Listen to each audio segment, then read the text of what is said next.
There you go. You got your table number? There you go, mate. Good, thanks, Dan.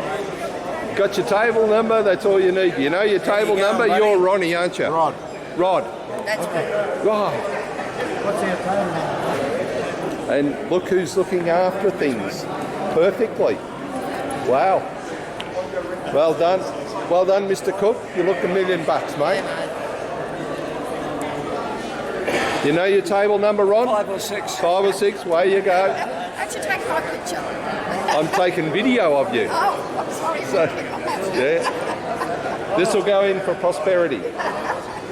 Sorry, Mr. Bell. I think you're on our table. Hey, pun. I think you're on our table. I'm pretty sure you are. Will you behave yourself? No. How are you anyway? Yeah, good, mate. Yeah, no worries, Kev. Yeah. That's not paid, is it? No, not paid. The ones that are white are not paid. That's Colin Wilson's group. Yeah, he was, I don't know what the story is. We've got one of the other.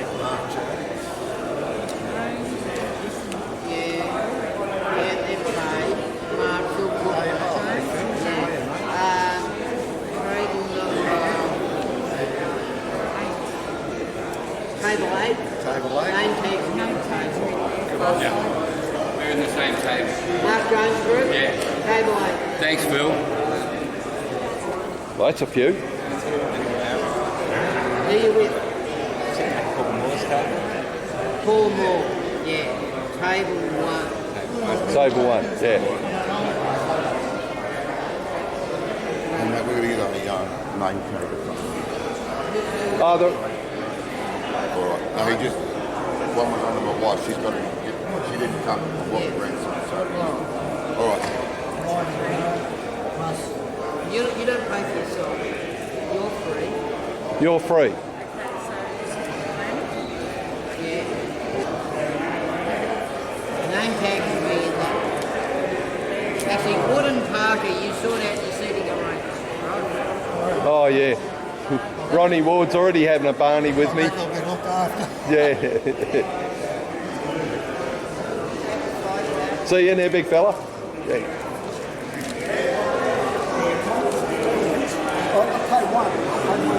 Yeah. What table was the other table again?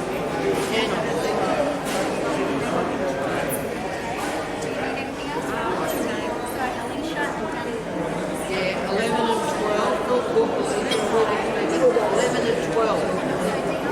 Yeah, there's no tags on the table. Colin, Phil Cook, how are you? 11 and 12.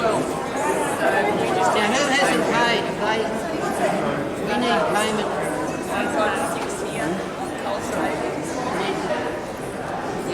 There's 3 sitting at Steve's table. Only 3.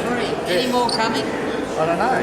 Well, ask him. Well, is Steve Della here yet? How many is He said he was. He didn't say. He was just saying, oh, he was coming. He said Ronnie Doo was coming, and he mentioned a couple others. And Your paper was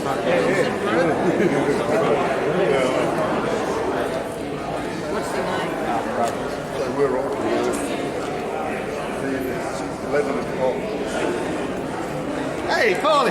Hey, good to see you, brother.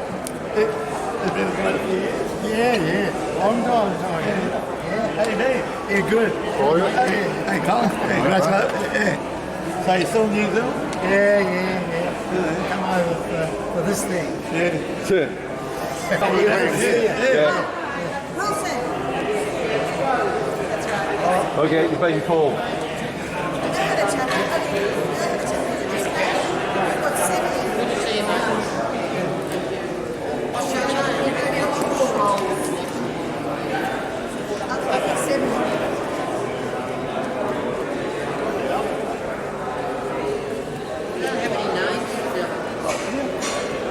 Find out how many spare seats are there. Yeah, we don't have any names for Steve Della. Thank you. Which group are you with? Wilson. Yeah, 11 and 12. Thank you.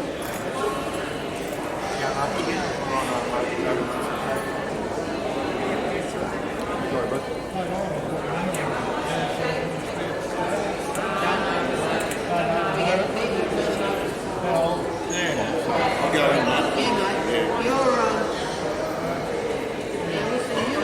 now listen, Are you? Benny's the And double table. 7 spare seats. Yeah, yeah. So 13 and 14. Ah, it's what's his name? Grantley. We'll follow the crowd. You're right. Yeah, elbow your way through. You'll be right.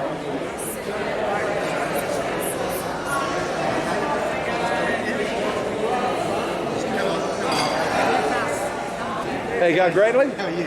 Oh, not too bad, mate. That's all right. Steve Foster, mate. Good on you, Steve. Yeah. Hey, buddy. None of you. So Ah, Mr. Haddon. Hello, mate. How are There you you? go. I knew What's- you. what's You're the one Phil- that Phil was playing What's Phil for. do? Is he like the president? Secretary. Oh, secretaries. He's the minute rider. Yeah. Tiger's actually a secretary. I'm the treasurer, and And what's he? What's Phil do? he's the minute secretary. Okay, minutes. Yeah.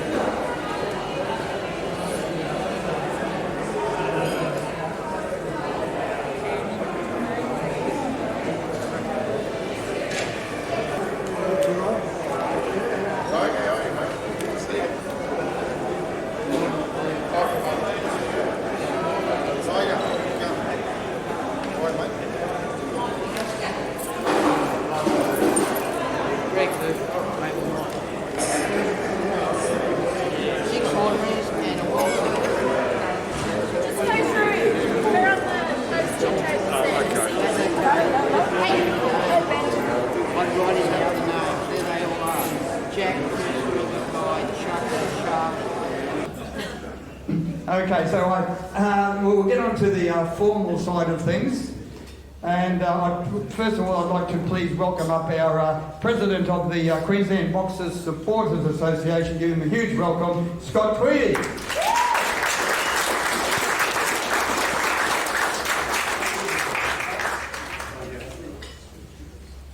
Thank you very much, Dennis. Now, first of all, I'd like to welcome everybody here today, ladies and gentlemen, boxers, supporters, past boxers, current boxers, the whole lot, and it's been great. I haven't had a great deal of time so far to go around and meet everybody. As you can imagine, it's nigh on impossibility at this time of the day. But it's lovely to see you all here, it truly is, and there's a lot of new faces, a lot of the old faces. I mean old in terms of we've seen you before rather than your age. And I know that every year we put on the Queensland Boxing Hall of Fame function, we're always chock-a-block with interested people and interesting people too. And today is no exception. We've been going since 2006, so that makes 19 years. We've been, since the birth of the Queensland Boxing Hall of Fame, it's been 19 years.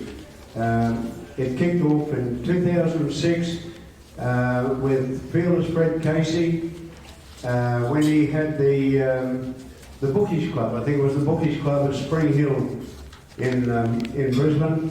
And if you look at the old iron board, which is now over there on that wall, which is now chock-a-block, that's why we've had to begin this new one this year. And you'll see a lot of the original old names like Bobby Sin, Ronnie Richards, all those. And I would invite everybody at your own convenience later on to just wander around and have a look at those marvellous names on those iron boards. It's just riddled with champions and really top-line fighters. We've got a couple of dignitaries here today in the form of Damien Membry, all the way from Victoria. Stand up, Damien. I'd like to see you stand up. Damien takes the time out of his busy schedule to come up every year. He is the current secretary of the Australian Boxing Federation. He's also on the committee of the Victorian Boxing Council, and he's got a long list of credentials, and it's just too long for me to remember, Damien. And also his partner, Charmaine, Champagne. I was really going to say Charmaine. Welcome, Charmaine. This is the second time Charmaine's been here. Now we've also got, and it is lovely to see them back again too, we've got a sprinkling of Hall of Fame inductees from over the years, and I'd like you, if you could please fellas, if you could stand up when I call out your name, and we just give everybody a look at what you look like nowadays. And the first one to stand up, of course, is Paul Moore.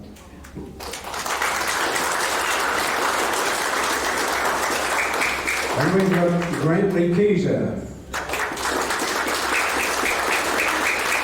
We've got Leo Butel, a former long-time president of our association. We've got Johnny Dard, wherever John is. There's John.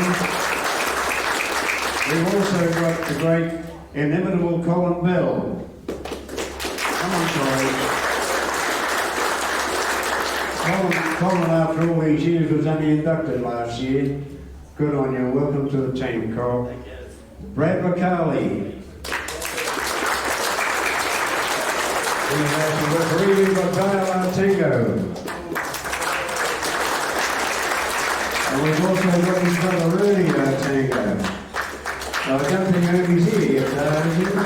He's still coming there. We've got Ricky Thornbury. Good on you, Ricky. Mate, all the way down. And his brother Noel Thornbury. Come on, Noel. We've got Ronald Dew, the great Ronnie Dew. Come on, Ronald. There's Shane Knox. Shane Knox is not here yet. Okay, we've got Ronnie Ward. The inimitable Ronnie Ward. If you haven't heard from Ronnie yet, you will before the day's out, I can assure you. And we've got, of course, Steve Della.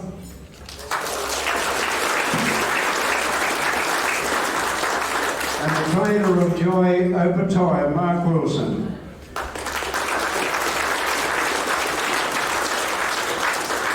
Thank you very much, fellas. You can sit down there. That's lovely. It's good to see you all here once again. Now, we've got a very, very active and very happy, I must say, committee of fellas that run this whole show. And we meet every month and a half, 2 months sometimes throughout the year. And there's a lot of organising goes into this, a lot of nitpicking and a lot of decisions to be made. And I'd like now to introduce the current committee, starting once again with Brad McCarley, the Vice President. Come on, Brad. And then there's our patron, Murray Stafford. We've got our Secretary, Phil Cook. Where he is. I was going to say stand up, Phil, but he already is. And we've got Frank Tiger Singh. We've got Tommy Bird.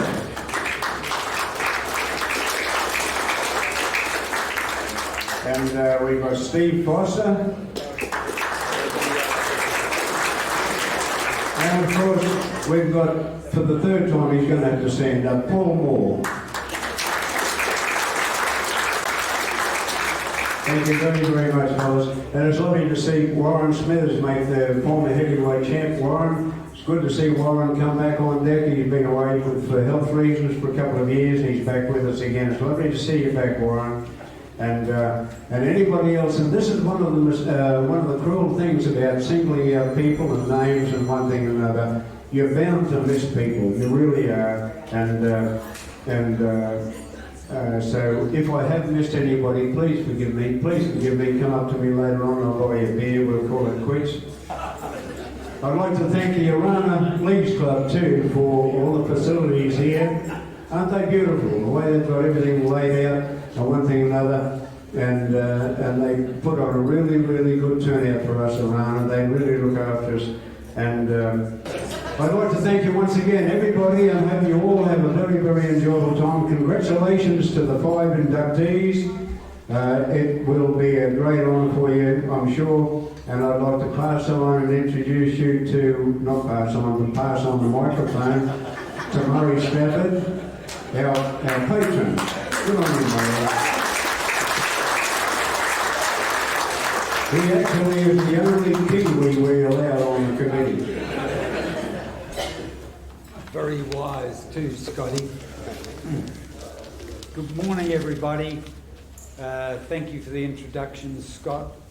You've just covered the first half of what I've got here, so I won't reintroduce the members of the board. Bit closer. That better? Yes. A couple of people that I would like to thank are my wife Barbara, who always supports my many endeavours, and our daughter Jane, who writes all the newsletters and the very fine program that you have here today.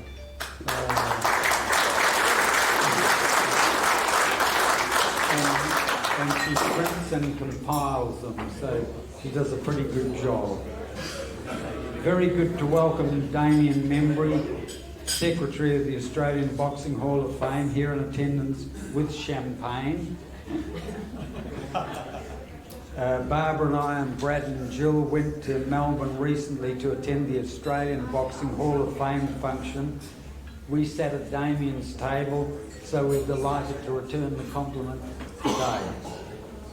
We had our very own Paul Moore, rightly inducted into the Hall of Fame as a boxer. Paul gave a very gentlemanly and sportsmanlike acceptance speech, and fellow Queensland Hall of Famer Angelo Di Carlo was awarded the Gus Mercurio Award. Now, Scotty asked me to speak of the Wally and Ollie Taylor Award, and I'll do so. Firstly, I think it's very fitting that we have an award in the name of these two outstanding Queensland boxers. Anyone who knew them will agree that in addition to their outstanding boxing prowess and records, the Taylor brothers were two of the greatest characters you could ever meet. They were also very interesting company, very entertaining company. Because I grew up in New Zealand, as has just been pointed out, as a kid mad on boxing, I could only read about their exploits in the Australian Ring magazine, which I always got, and Leo Butel was a major contributor to that. But I'd only been in Queensland a couple of months when I met Wally. Barbara and I formed a wonderful friendship with he and his wife Teresa. We often went out together to celebrate birthdays, anniversaries and other things, and had many lunches at Tattersalls. Naturally, I met Ollie as well and enjoyed his company on many occasions, particularly Festival Hall fight nights. We also met Wally and Teresa's daughter, Caroline, who lives in England, running one of the biggest and finest restaurants in London. Wally and I often travelled with Peter Scanlon and Bob Dempsey, a couple of old mates of yours, Warren, and we'd go to fight nights down in Sydney and Melbourne. And Wally's brother Alan, where is Alan, please?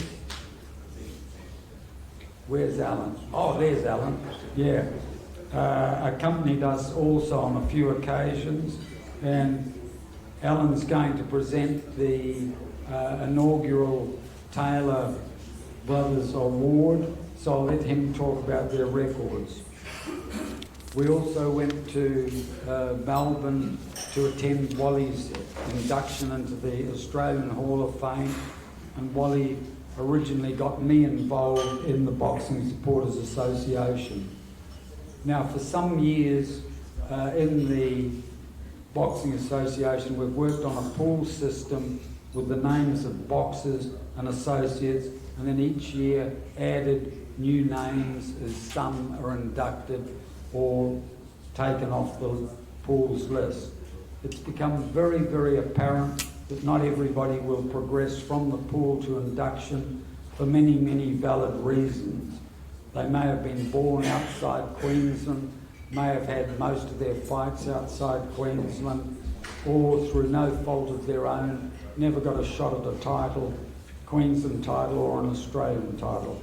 However, many of these people are worthy of recognition, so we reached consensus on the format that we would use for such people who have given outstanding service to boxing. We now have the opportunity to recognise them I'm sure the two recipients this year will help confirm the value of this award. They're both very fine men and excellent citizens. Additionally, we pay homage to two great fighters of the past and Queensland Hall of Fame members, Wally and Ollie Taylor. Now, the next speaker I'm going to introduce or pass the microphone to is going to give the welcome to country with Uncle Brad Vocali. So Brad, if you could come up, please.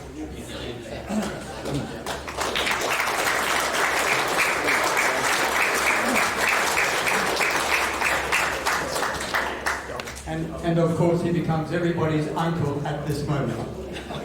There you go, Uncle. Thanks very much, Denzo. That was a lovely speech. Murray, thank you very much. Just before we do the acknowledgement to country, I'd just like to mention, as I look around the room, it's an amazing amount of people here today. Not just people that have come to support those who are being inducted today, which was probably the most special time in their career. I want you to understand that the boxers who fought back from the 40s, 50s, 60s, 70s, 80s and 90s, the people who were getting inducted, never came to the sport saying, I'm going to do this job because I want to be inducted into the Hall of Fame. They did it for all the right reasons. They wanted to feed their families. They wanted to challenge themselves, become boxers. But they wanted to just make the sport safer and make the sport a lot healthier than what it is and compete and be involved. And all of you people here, or many of you people here today, are actually coming to support those people who are being recognised today. So we're very, very grateful and thank you. There's a lot of old boxers, there's a lot of young boxers, there's a lot of families and a lot of young kids. That's you, Harry. And so there's a lot of people here that have come just to witness a friend, a family member being inducted into the Hall of Fame. I'd like to just, so as I'm doing the acknowledgement to country, I'd just like to soften the blow a little bit. So I did a little bit of research on the land on which we're standing today. I did this last year, and although it's actually very, very interesting. We're in Capera, and I'd just like to give you a little bit of information about Capera and the name and how it came about. Firstly, I'd like to tell you that Capera is deep and rich in Aboriginal and Indigenous culture. I might take these off. The word Capera was derived from the Aboriginal word kipper. Now, I never knew that. I'm sure not many people here did, but that's where it came from. Kipper means a young man who's been initiated into manhood. The name Capera itself was given to the local Yugara tribe. That's Y-U-G-G-E-R-A. The Yugara people were the first traditional owners of the land in and around the Capera region. The name, as I said, the name Capera was given to the Yugara people, and who were the traditional custodians of the land, is what I should say. So therefore I acknowledge the traditional custodians of the land, so that we can all walk freely, live, work, play, and simply have fun. I pay my respects to the elders, past, present, and emerging, and for the many memories, the traditions, the cultures, and importantly, the hopes of Aboriginal Australia. Finally, I'd like to thank them for taking care and the preserving of our land, as they did, a land where they once hunted, roamed, and lived for all of us. So the question remains, was all this effort made simply for the Yugara people? I might suggest it wasn't. It was made for all of us. Our ancestors, our families, best of all, your children, my children, and our grandchildren. Thank you.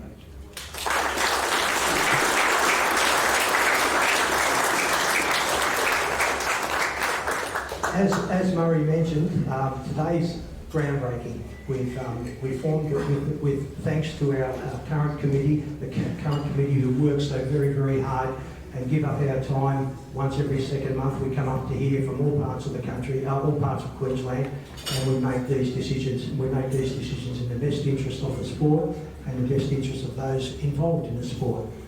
We've come up with the Wally and Ollie Taylor Award. Let me tell you a little bit about Wally and Ollie Taylor that I know.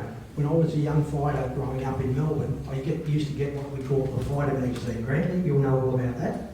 And I used to read the print of the fighter magazine every month when it came out. I couldn't wait to run down to the newsagent to buy it. All I read, there was two people that I read about.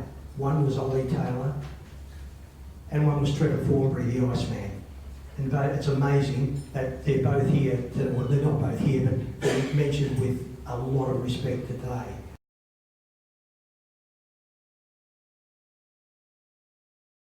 So when it came to nailing the name of the award, the Ollie and Ollie Taylor Award was just so fitting.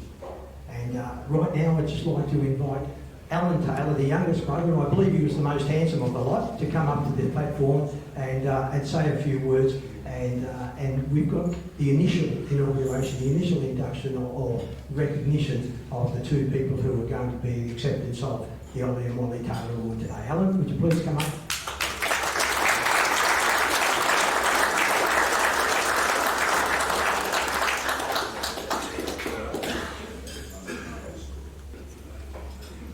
Just a little short note before Alan gets up here. The first I heard of Ollie Taylor was I trained in Melbourne when I was a young kid. I was about 15 years of age, and I trained with the great Johnny Famishon. I sparred with him many times, and we became quite good friends right up until the time when he passed away.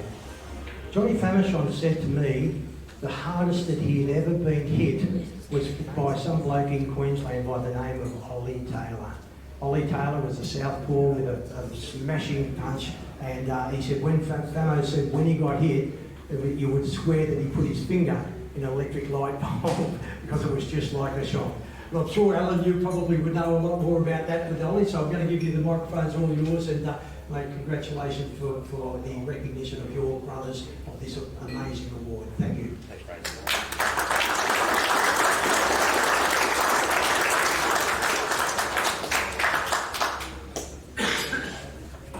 You'll have to excuse me, but this is all very new to me.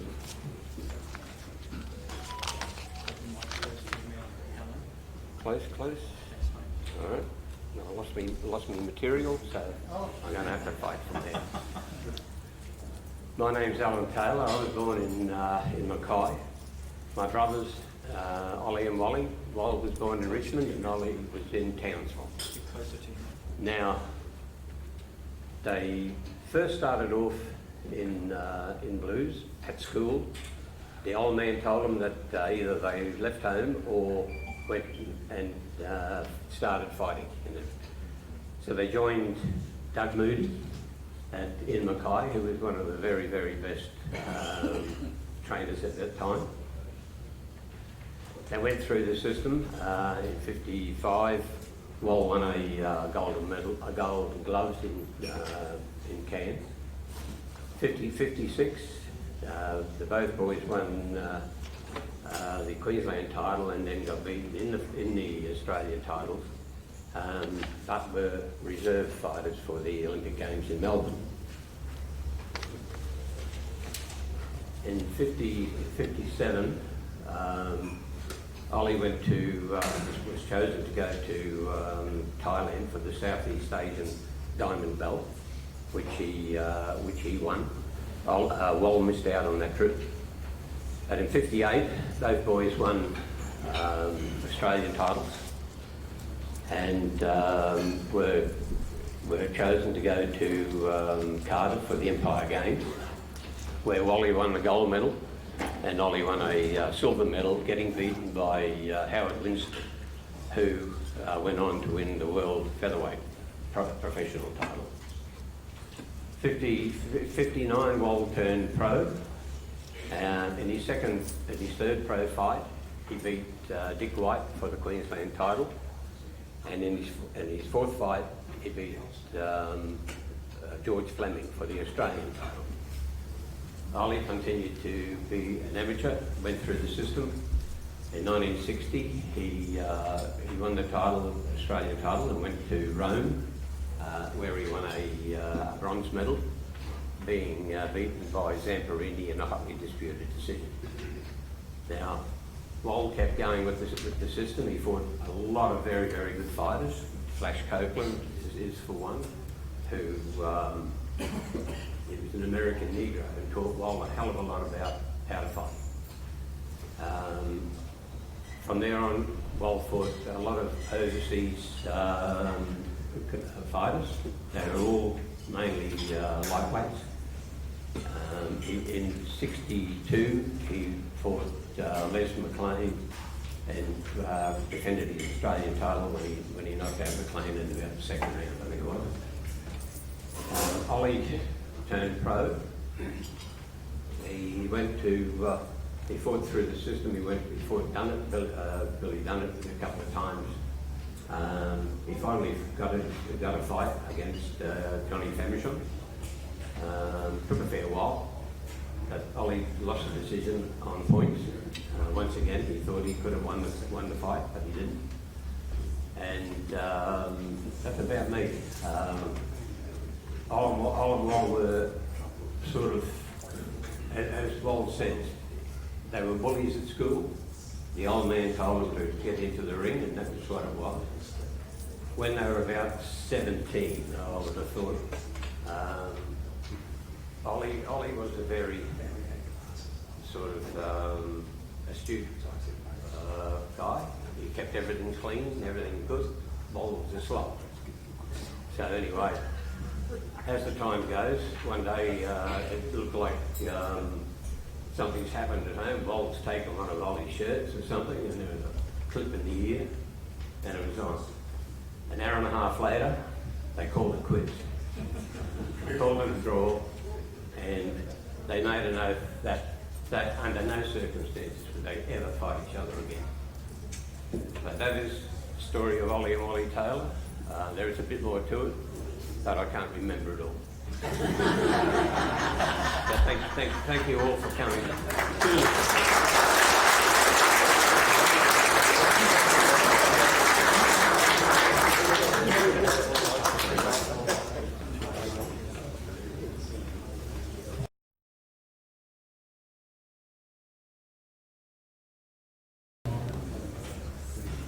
Okay, could we please have, for this new award, Peter Lambert.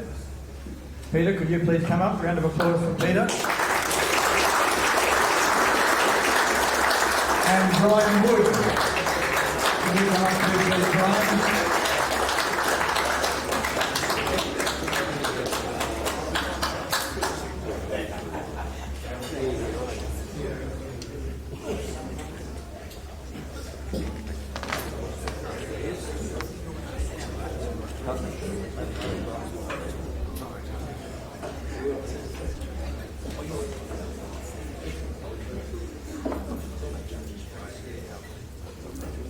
Pete, congratulations.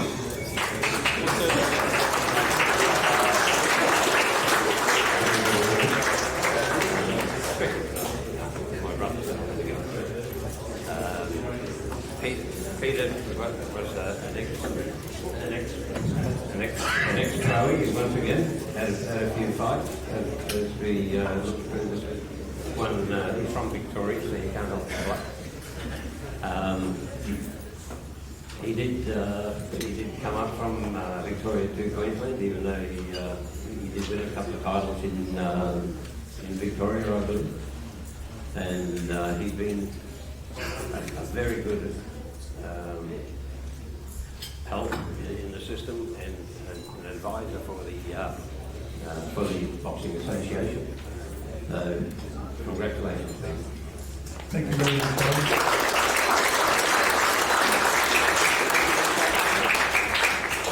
First of all, I'd like to thank the committee who had the support for this nomination, and I really appreciate it. And I was absolutely dumbfounded when I first heard of it, but anyhow, so be it. And being part of the Taylor family, I got to know Ollie and Wally very well. Ollie, I actually bought my first car off him. So that's still going? Still going. They got repossessed. And wonderful family. Got to know them all, including Alan and Ollie. And let me talk about Ollie. I'd like to say he was a bad man. He misled me on numerous occasions, and I paid heavily for it. So, wonderful guy, wonderful family. Thank you so much. Much appreciated.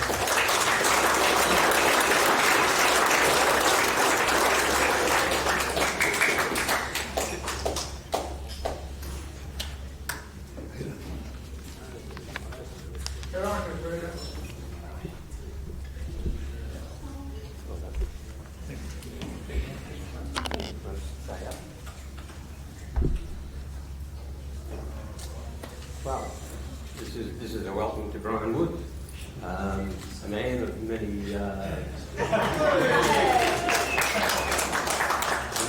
movements who has been in the boxing trade for many years. In Queensland, a delegate and everything else, and Australian delegate for the games. Brian was one of the instigators of this club, I believe, at the same time. He was president, and I believe he has done a very good job in the building of the situation. So, Brian, I can't say much more, but I just say welcome, thank you, and all the best.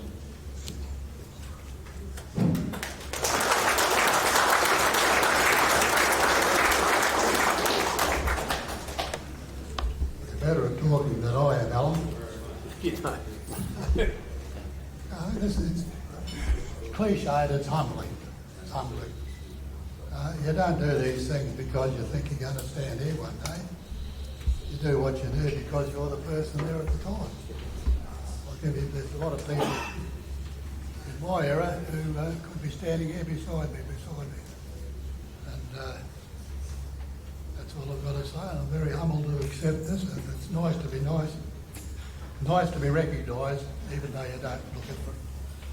You don't. That's about it, mate.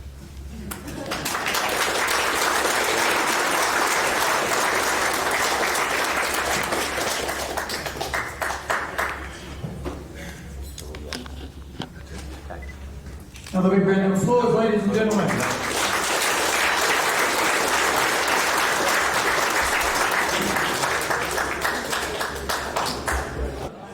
Very good. Okay, then now we'll get on with the afternoon's presentations, and I'd like to invite Steve Haddon up here first of all, please. Steve, would you come up, please, mate?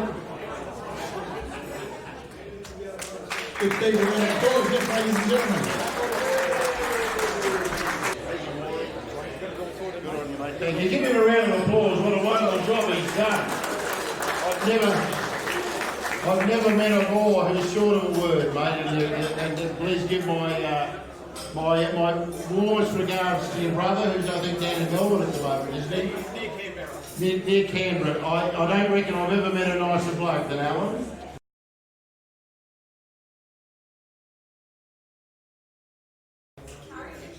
The way. Let's do this because we have a very special person we're going to induct, and let's give him the attention that he's due. Now, some of you know me from Channel 9, some of you know me from Tinder. One or two of you may even know me from Grindr, wherever you swipe left. So it's a great pleasure. If I look older than the last time I saw you, it's because I'm older than the last time you saw me. But it's a great thing. Being asked to do Billy's theme today, I said, oh, Billy Johnstone, one of the greatest strength and conditioning coaches this country has ever produced. I said, I better lose 10 kilos. And I've got 15 to go, so that's fantastic. But I'm honoured, deeply honoured, ladies and gentlemen, to present my friend Billy Johnstone with his Queensland Boxing Hall of Fame certificate this afternoon. I welcome his partner Andrea, who's here today, his brother Ben, and his son Billy Jr., Banjo, Will, and his daughters Emma and Lucy. It's a lovely family and reflects wonderfully on Billy and the ladies who helped produce that family with him. It's a great family. Now, I first met Billy in 1971 at Toowoomba Grammar, where we were both going to school between 1971 and 1974. Now that's a long time ago, and we first struck one another 1971, March 8. Do any of you remember that date? I know you will, Grantley. It's the day of the fight of the century. Isn't it arguably at that stage the most anticipated boxing match in the history? And we were told by the school, no, there'd be no boxing. So I first met Billy Johnstone in the school library at about 1 o'clock in the afternoon. He was sitting over there where you are, Ronnie Do, and I was sitting over here, and the two of us had crystal radio sets with earplugs in our ear, listening to that unforgettable fight between Ali and Fraser. The years Billy was at boarding school, 71 to 74, were wonderful years if you loved boxing, and we followed the towering career of a man known as the greatest. The sport has never seen anything like him before or since. If we wind the clock forward to another seminal moment in our education at school, October 30, 1974. Some of you will remember that date as well. It's the day of the rumble in the jungle, and again, Toowoomba Grammar wasn't going to let us watch any boxing match. But he and I and Graham Peachy had a plan. I always knew whether wrestling, rugby league and boxing was on at my beautiful grandmother's place. We're going to do a runner. No one will know. It's about 2 k's away. So we did a runner. And as you'll remember, another astonishing fight, to be sitting in front of the TV and Ali, to watch Ali win an absolutely unwinnable fight at the time. They were wonderful times. It was an extraordinary afternoon. An afternoon where I guess everyone here remembers where we were. And fortunately for us, none of the teachers knew where we were. Billy had been sent to boarding school by his famous father, Bill, who had also acquitted himself with distinction as a local fighter and footballer in Cunnamulla. Bill was the local Toyota and Honda motorbike dealer out there during the golden age of the war boom. And at that time, as you'll be aware, everyone in the district needed at least 2 Land Cruisers and 3 motorbikes. One year, Billy's dad sold more Honda motorbikes from his Honda dealership in Cunnamulla than Honda sold to the PMG for the posties. These are astonishing figures to get your head around. During Billy's time at primary school at Cunnamulla State School, he was 5/8 and captain of the Cunnamulla State School 16 team, a championship team, and he achieved success at schoolboy boxing tournaments from Dubbo to Emerald, where his father Bill, a famous boxing trainer, would load the car up with kids and off they'd go for the road trip.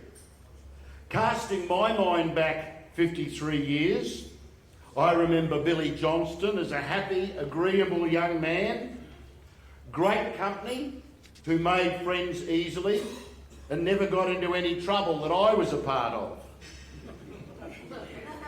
If the conversation was boxing or rugby league, Billy wasn't far away. He was a die-hard St George man like many of us were, just after the run of 11 in a row. And it wasn't lost on many of us that one day he got to wear the famous red V as well. We played a lot of football together where Billy was a capable young fullback, not necessarily either the captain or the best player in the school, but he was always a keen and enthusiastic participant. At the end of the season, we would stage an invitation match on the bottom oval, 9 aside, 2 hand-picked teams, with one stipulation: there were no rules regarding foul play. We would put on fight nights at the school for the kids to watch after they'd finished their homework, just like the Jimmy Sharman and Selby Moore tent shows that were so much a part of growing up in a country town. We trained together at the Newtown Tin Shed, run by the legendary Toowoomba Grammar Old Boy and local trainer Neil Geddes, inducted here about 6 or 7 years ago, who was himself one of the great fighters of the local district. And they were great days. No need for mobile phones or Snapchat or Instagram in those days. You just made your own fun, and what great fun it was. Sensing old Bill that he wasn't getting much money for the education he was buying Billy in at Toowoomba Grammar, he hauled his son home to complete his senior year at Charleville High School in 1975, where Billy lived in a boarding house for a time.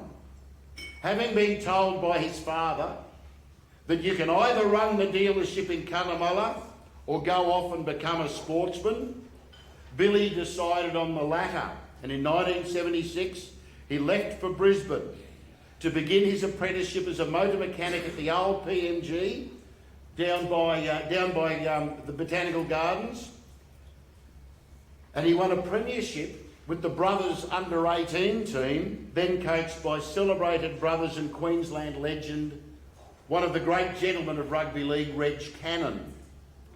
Critical to Billy's journey, ladies and gentlemen, is a theme that underpins his success as a footballer, a professional boxer, as a young apprentice motor mechanic, as a highly regarded fitness trainer at State of Origin, NRL and Kangaroo level, and in his later years as a mentor for disadvantaged youth in the Kimberleys, Northern Territory and North Queensland, alongside his great mate at school, Alan Bailey.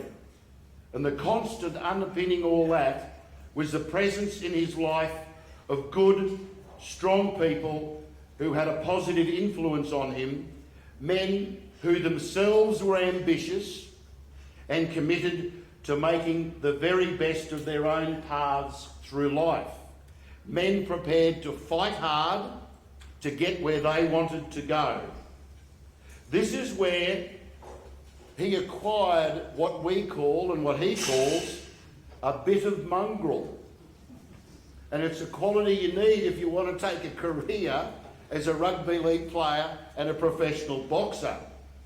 Men like Reg Cannon and his mate Paul Bowes, who's here today at Brothers, local trainer Jimmy Young, and South's coach Bob McCarthy, who opened the door for Billy's move to Sydney in 1983, are just a few of the men Billy has told me played a huge role in shaping his future. Billy won a famous Brisbane Rugby League premiership in 1981, and his teammates, the try-scoring hero Mick Reardon, is here, along with a lot of Billy's friends and family on the back table there. Bob McCarthy was the coach that year, and in 1983, Bob opened the door for Billy to begin his career with the Sydney Rugby League, the real high pillar, with the Canterbury Bankstown Bulldogs.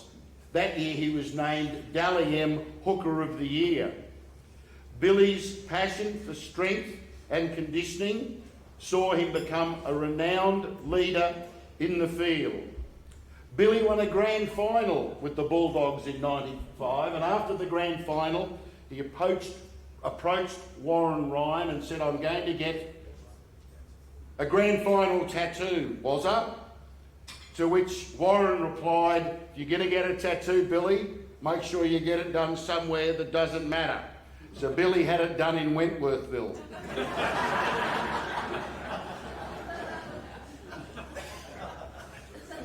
In the ring, he had 27 fights after making his professional debut in 1977 at the famous Rocky Nights at Davies Park, where on both occasions, both 77 and 78, Billy fought two opponents in the one night.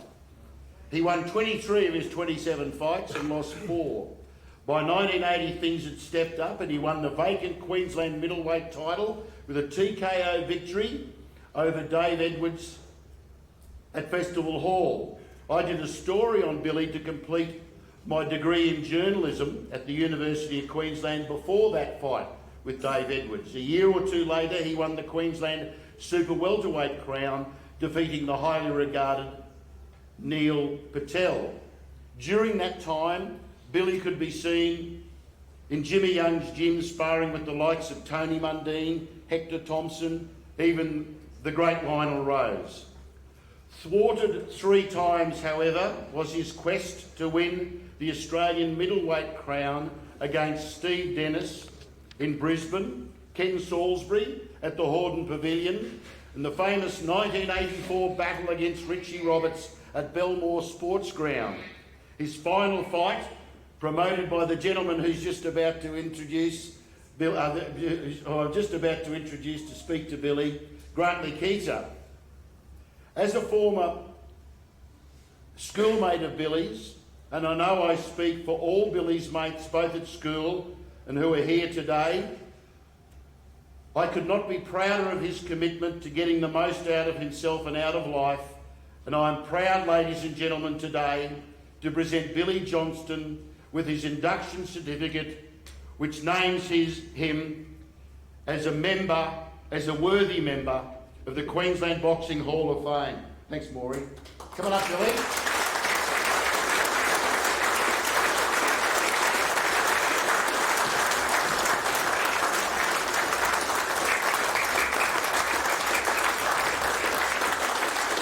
Wild Billy's a great man, one of the best.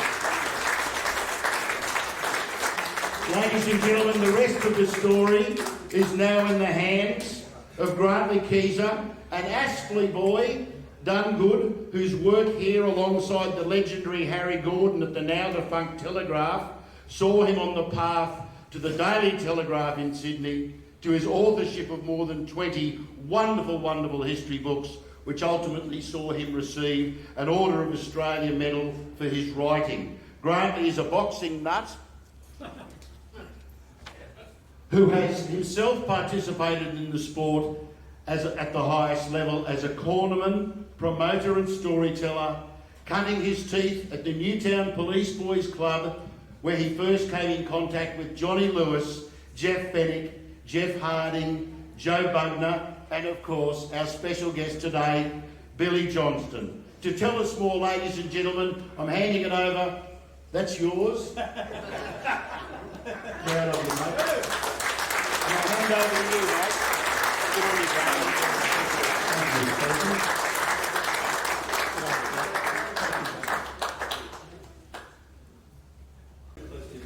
you, Is that okay? You can hear me? Let me just say at the outset, this is a great honour for me. Way back 40 years ago, if you can believe that, 40 years ago when I was the boy Don King in Sydney and Johnny Lewis was offsider, Johnny said, we should promote Billy in an Australian title fight. He wants to win the Australian title fight. So, I don't know if it's great memories for you, Bill, but 40 years ago, for 11 and a half rounds, you were the, I think I've heard you say it was a 15 round, but it was a 12 round fight. For 11 and a half rounds, you were the Australian middleweight champion. You absolutely battered Richie Roberts for the whole fight and went a bit cuckoo in the last round. Would you like to just tell everyone what happened there? Yeah, so I knocked him down twice in the 10th, twice in the 11th, and head butted him to the feet. Honestly, I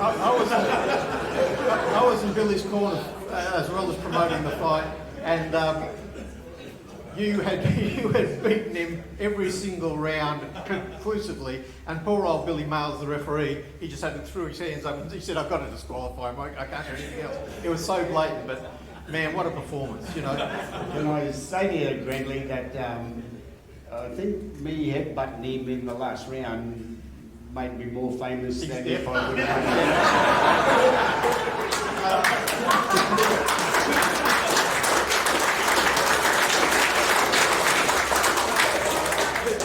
might be a little bit embarrassing for Billy. I don't want to put him on the spot, but before I came here this morning when I came over, just about 11 o'clock, I rang Johnny Lewis, who's a mentor to both of us down in Sydney, and Johnny's in his 80s now, and I said, John, I'm just going over to a function. Billy's being inducted into the Queensland Boxing Hall of Fame.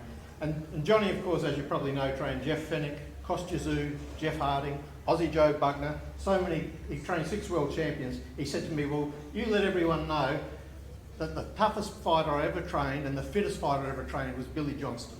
And that's some recommendation for the and honestly, Billy's work ethic was incredible.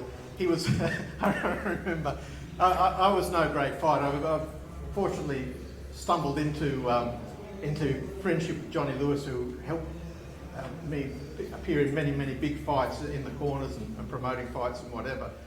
But I remember I used to come up to the gym to do some training every day, and you were always looking for sparring partners, and you'd both look over in my direction, and I'd say, I've left the mouth guard at home again. that was always my out. I'd make sure I'd left it at home. There was always an excuse for me. Good excuse. But I remember you sparring so many great fighters, and I remember even before that fight with Richie Roberts, you fought some tremendous fighters, Steve Dennis and Dave Edwards and Ken Salisbury, great champions, and you were right there at the very, very top of Australian boxing. And you also had a bit of a rugby league career, more than 200 first grade games, an incredible all-round athlete. And it's just as I say, an honour for me to have been involved in Billy's career and that great Australian title fight at Belmore Sports Ground. The thing I say to you, the hardest thing was that I used to play footy in the winter and the coaches wanted me at 13.5 stone.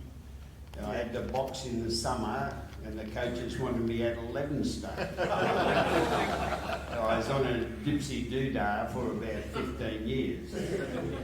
Crazy it was, about trying to lose weight and put weight on and how you went about it and stuff. But throughout all those times, what's great men I met, I had the chance to get in with Lionel Rose. Loved it. I was just going to ask you about that. I mean, you sparred some, as well as fighting great fighters, you sparred some great ones too. Hector Thompson as well. How did they come about? Was that at Jimmy Young's gym? So Jim Young took me into Reg Layton's Wollongabba Police Boys. Hector was in there. Sometimes old Tony Mundy would turn up, jump in with Bobby Dunlop if I had nothing to do.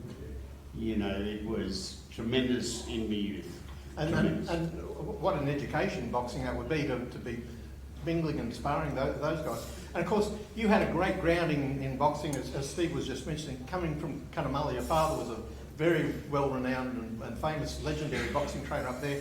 And Cunnamulla itself was a bit of a boxing capital, wasn't it? Something like a large proportion of the population was involved in the boxing club. 52 registered amateur boxers in Cunnamulla when I was in year 7. And the population was like about 800. Yeah, that's incredible, isn't it? That's incredible.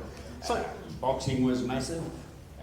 My dad was the coach, and there was a very strict rule. I like to tell this story. If you box, we boxed all over New South Wales, Orange, Dubbo, wherever, wherever, up North Queensland. But if you're coming home to Cunnamulla and you got beaten, he'd let you out at the 4 Mile grid. And he'd say to you, don't take losers into Cunnamulla.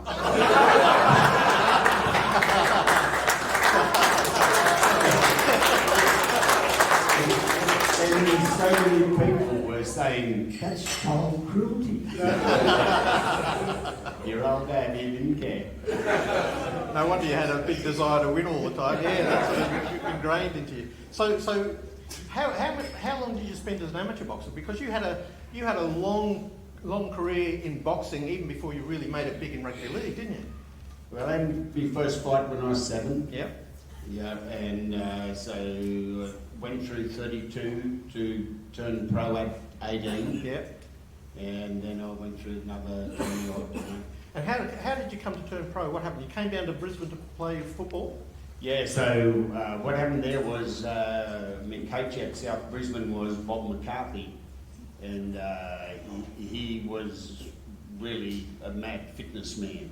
Yep. So he got me first of all into Jimmy Young's gym, and I was boxing Ian Looker. Yep. And that was the experience that not many people could have in their life. With a madman, it doesn't swear. And look, as tough as they come. Yeah, very good. Yeah, and then your first pro fight was at Davies Park? Yeah, so they had a Rocky night when the first Rocky movie came out. And they asked for nominations of footballers to fight in the boxing ring.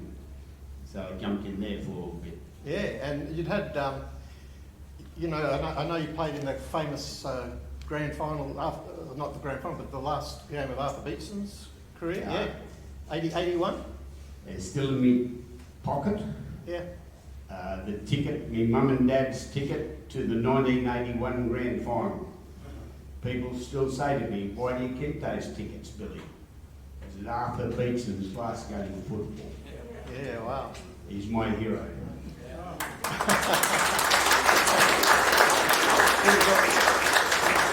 He was a great player, but you sort of didn't spare him. I know you were going into the scrums. You were doing your best. You're playing. Are you ready, Arthur? What an incredible career you've had. You've sparred Lionel Rose, you've played in Arthur Beetson's last game. You know, you, as I say, for 11.5 rounds, you were the middleweight champion of Australia, the best middleweight in the country. And let me tell you, in the early 1980s, it was a big thing, Billy, coming to our gym. We had the Newtown Police Youth Club in Newtown, ward of Newtown and Erskine. And there were some good fighters there. Jeff Fennick was the hot amateur and Jeff Harding was on his way. But the king of the gym was Billy Johnstone. It was a huge thing when you came down there. And I remember the fight that I promoted, Billy's last pro fight. Jeff Fennick was out the front selling tickets. He was selling tickets to people coming along. I'm pretty sure he was scalping them. I'm pretty sure knowing Jeff, he was doing a bit of a clip for himself. But it would have been something on the side. But the magnificent athlete that turned up to Newtown Police Boys was Costa. Yeah. You know, so he just changed a lot of the attitude about how you went about training. You know, your preparation with your food and all that sort of stuff. He was really good. You know, he'd been in the Russian system for several years, and he brought a lot of knowledge to Australian boxing. Yeah. How much do you think boxing helped you in your rugby league career? As I say, you were a very established professional boxer before you came to Sydney to play for the Bulldogs. Well, the good thing about, you know, the boxing training was the discipline. Yeah. If you're John Lewis, you're training with him and you don't turn up on time, then you get kicked up the arse. That's simple. It wasn't maybe if I feel sorry for you, can I give you a cuddle or anything like that. It was, you're in trouble. And then, of course, you brought that sort of discipline into your further career. After more than 200 first grade football games, you then became the king of the rugby league trainers. So I guess you learned a lot of lessons there to take to the football players you were in charge of. Exactly, yeah. So the other thing that happened there was that the first coach I hooked up with in the state of origin in Australian teams was Wayne Bennett, an ex-police officer who had a lot of discipline about him. And he appreciated Billy making sure that people weren't at the pub after hours. Of all the fights you had, which one are you most proud of? You won 2 Queensland titles. I had a good night out against Dave Edwards. Yep. And he was a good fighter, yeah. Well, he was a seasoned, hardened pro, and I was only a young fella on my way up. Yep. And so that was a good night out for me. I'd say to you though, my memories are that I didn't have to walk in from the 4 Mile Grid was very good.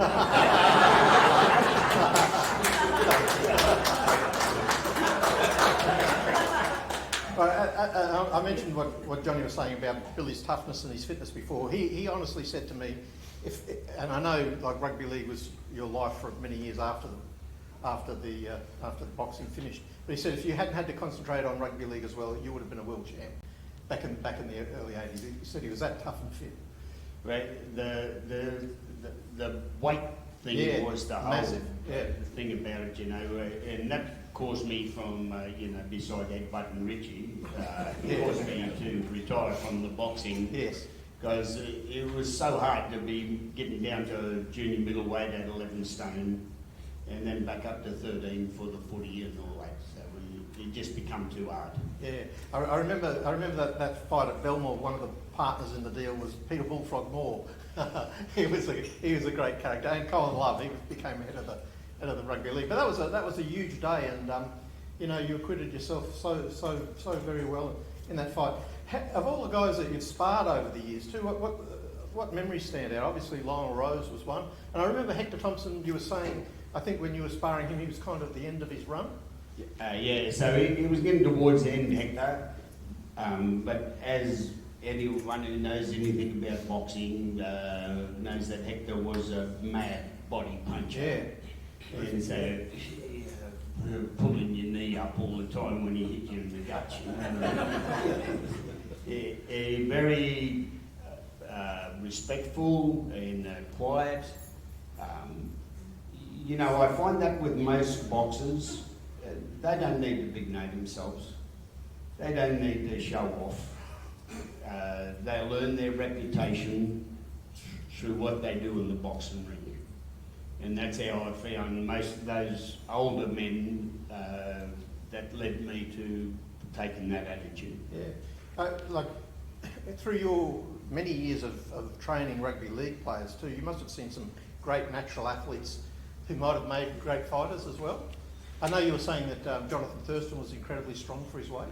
Yeah, John Thurston in North Queensland. I tell you, Matthew Bowen also was like a great pupil of mine. I took him several times to, you know, boxing training, Matthew. Yep. And the good thing about it was that if you get a bit of variety in your sports, and they get the aerobic base that's required for, you know, doing both sports, and they're 6 foot, they're good. Yeah. They end up playing for Queensland or Australia or someone. Yeah. Do you wish you'd fought on, or you couldn't because of the weight problems? Had my first fight when I was 7. Yeah. Didn't walk in from the 4 mile ring that night. Had my last one when I was 24. Yeah. You're still a young guy, but yeah. I'd had enough. Yeah, very hard to combine the two sports. So when you look back on two fabulous careers as a sports person and then as a great trainer, what are the highlights that you see for yourself, especially in boxing? Well, you know, in both sports, it doesn't matter because there's a lot of heavy physical contact and stuff. The thing that I enjoyed most was training people to perform at their best. Yeah. Someone I'll talk to you about now is Gordon Tallis. Yep. You know, Big Gordy, he come down from North Queensland as a young man. In the first couple of Origin and Australian type games that he was involved in, he was a bit loose, Gordon. You know, wild. He's from the bush. Yep. All that shit. You know, they talk rubbish about how they're allowed to do things that you're not supposed to do.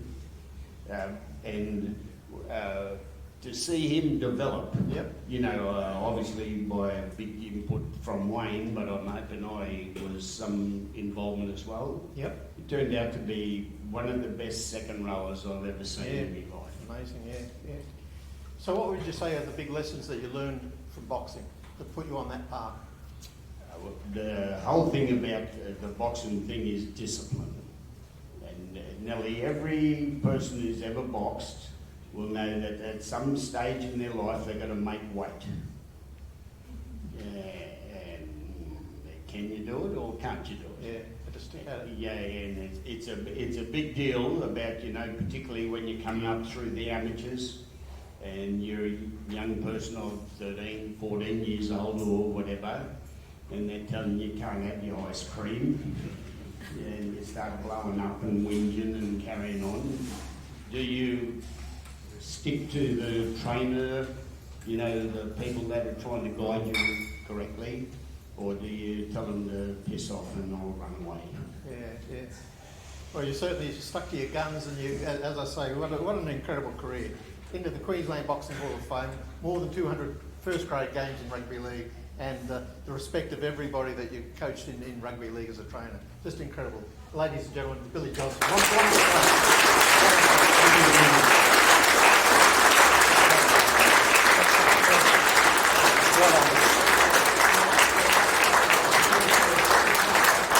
Thank you very much, Billy. And a round of applause for Greg Pearson, please, ladies and gentlemen. Billy, it's a great interview. Thank you very much. Thank you very much.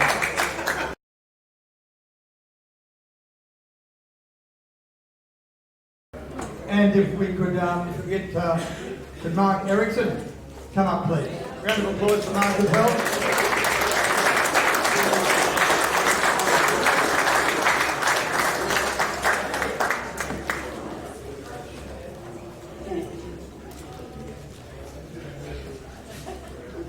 Jeez.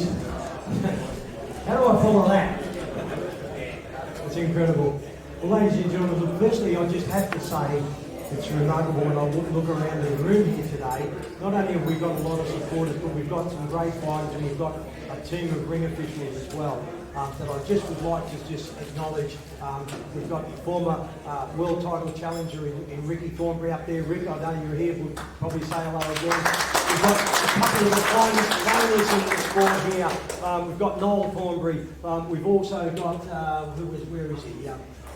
Mark Wilson, of course, I wasn't forgetting Mark, and of course Steve Della from Fortitude Boxing. And we've also got some great ring officials, Rod Payne, who's one of my judges, and we also had Mark Osborne, an Australian National Boxing Federation judge as well, and of course I can't forget the Tango brothers that are here as well, and also Ronnie Dew. Ronnie Dew was the very first week that I became a professional referee. I judged his fight against Paul Briggs, and so that was how far that's 30 odd years ago, so it's amazing, mate. So it's welcome, lovely to have all you guys here.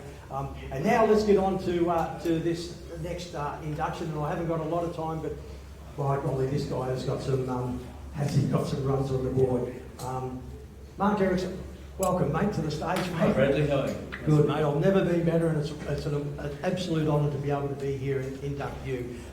Mark Ericksen was born in the land of the long white cloud. Yes, he was born in Auckland. In 1981, I might take these damn glasses off, they didn't work, I haven't checked them. So he arrived on the doorstep of a mutual friend of ours in Melbourne. He had 2 bags. Mark was a pretty snappy dresser, and still is. One bag was full of his tailor-made suits, shirts, ties and shoes. The other bag was full of passion and love for the sport of boxing. He never let that go. It took him a little while. His goal was to find a gym, get to know a few people around Melbourne, and to find a gym and get involved in the sport and to achieve his passion, and that was to promote professional boxing. It took him a little while to settle into the Aussie way. He settled in, but settled in he did. His very first fight that he promoted was on the 3rd of June 1987 down on the Gold Coast. This was the birth of his promotional company called Pacific Promotions that runs to this very day. His company and his loyal staff stayed strong for 30 years. This was the vehicle that Mark used to promote an incredible 57 plus fights. I actually debate that because I'm pretty sure it's well over 60 fights, and I'll explain that in a moment. And they were all successful events over a 30-year period. Right up until 2017, this delivered Mark the title of the longest serving boxing promoter in Australian boxing. So that's a pretty good favour. I think he deserves a round of applause.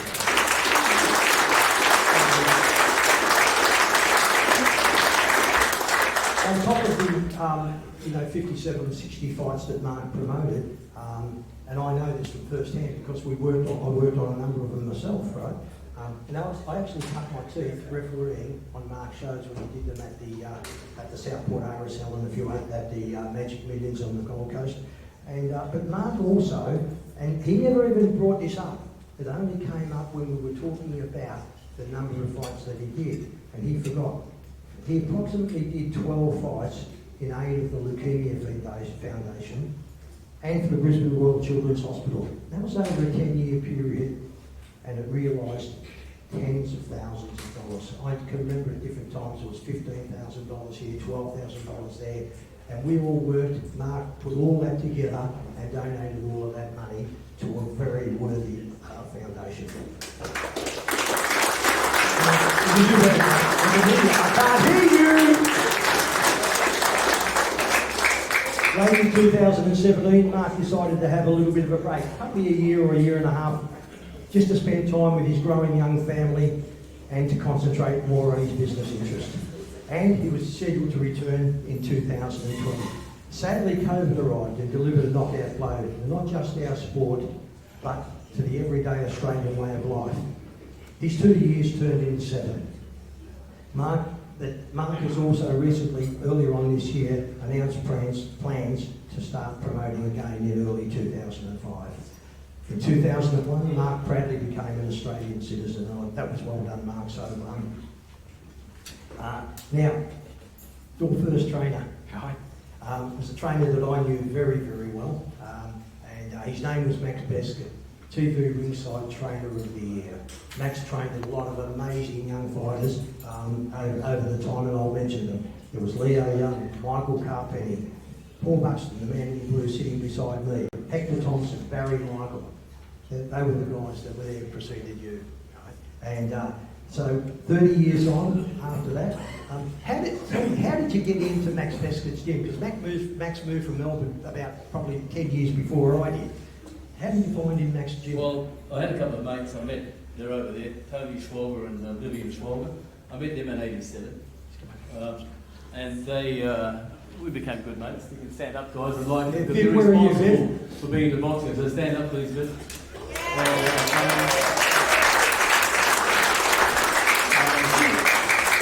I'd like to just add that I was in Viv's corner when he fought for the Australian Cruiserweight title in Melbourne many, many years ago, before I was a referee. So Viv was a boxer, and I was training with him with Max, and he'd go down there most days. Sometimes I train harder than Viv. And he said to me one day, I can't get fights. I said, why not? So I need a manager. I said, okay, how do you do that? So I'm not sure. So Max told me, and I became a manager. And about 3 months later, he hadn't got any fights. Viv said, I need a promoter. I said, how do you do that? Max told me. So I said, okay, we became a promoter. So I hopped my car, I put a show on at the Gold Coast Arts Centre. I hired a dinner suit like Don King.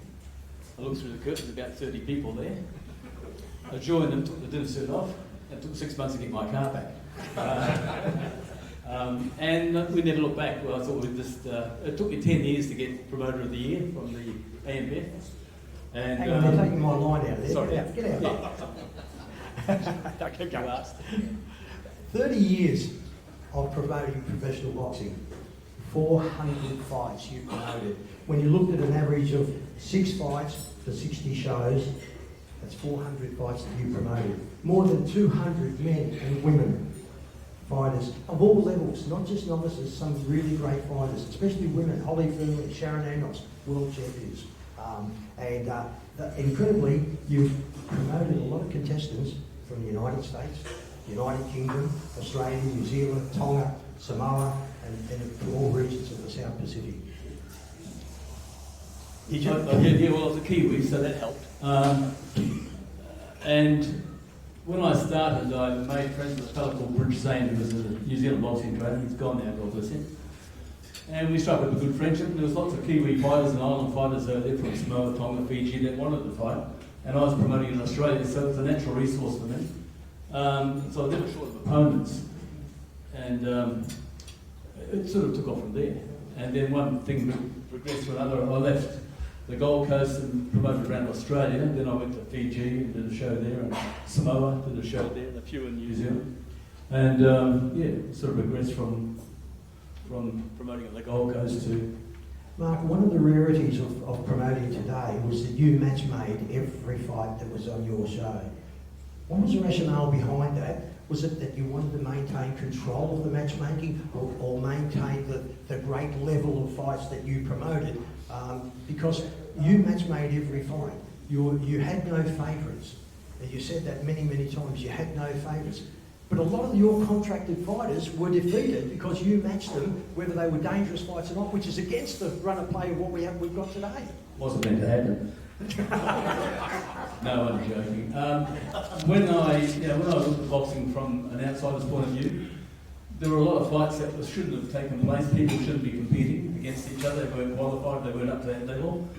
And I decided really early in the piece that I would promote and manage fighters and match them accordingly. And my guys won on their own merits, or they didn't. Times they lost was devastating, obviously, particularly when you're paying for sanction fees for titles and other things. One of my guys fought. He's not here today. He's in Sydney. Fought a fellow, and he had a big entourage. He walked in like Muhammad Ali with about 20 people around him. He fought for 2 or 3 titles, which we sort of scraped the money to get into the fight. He lost it. They all patting him on the back. I walked to the dressing room and said, "You fought like a girl."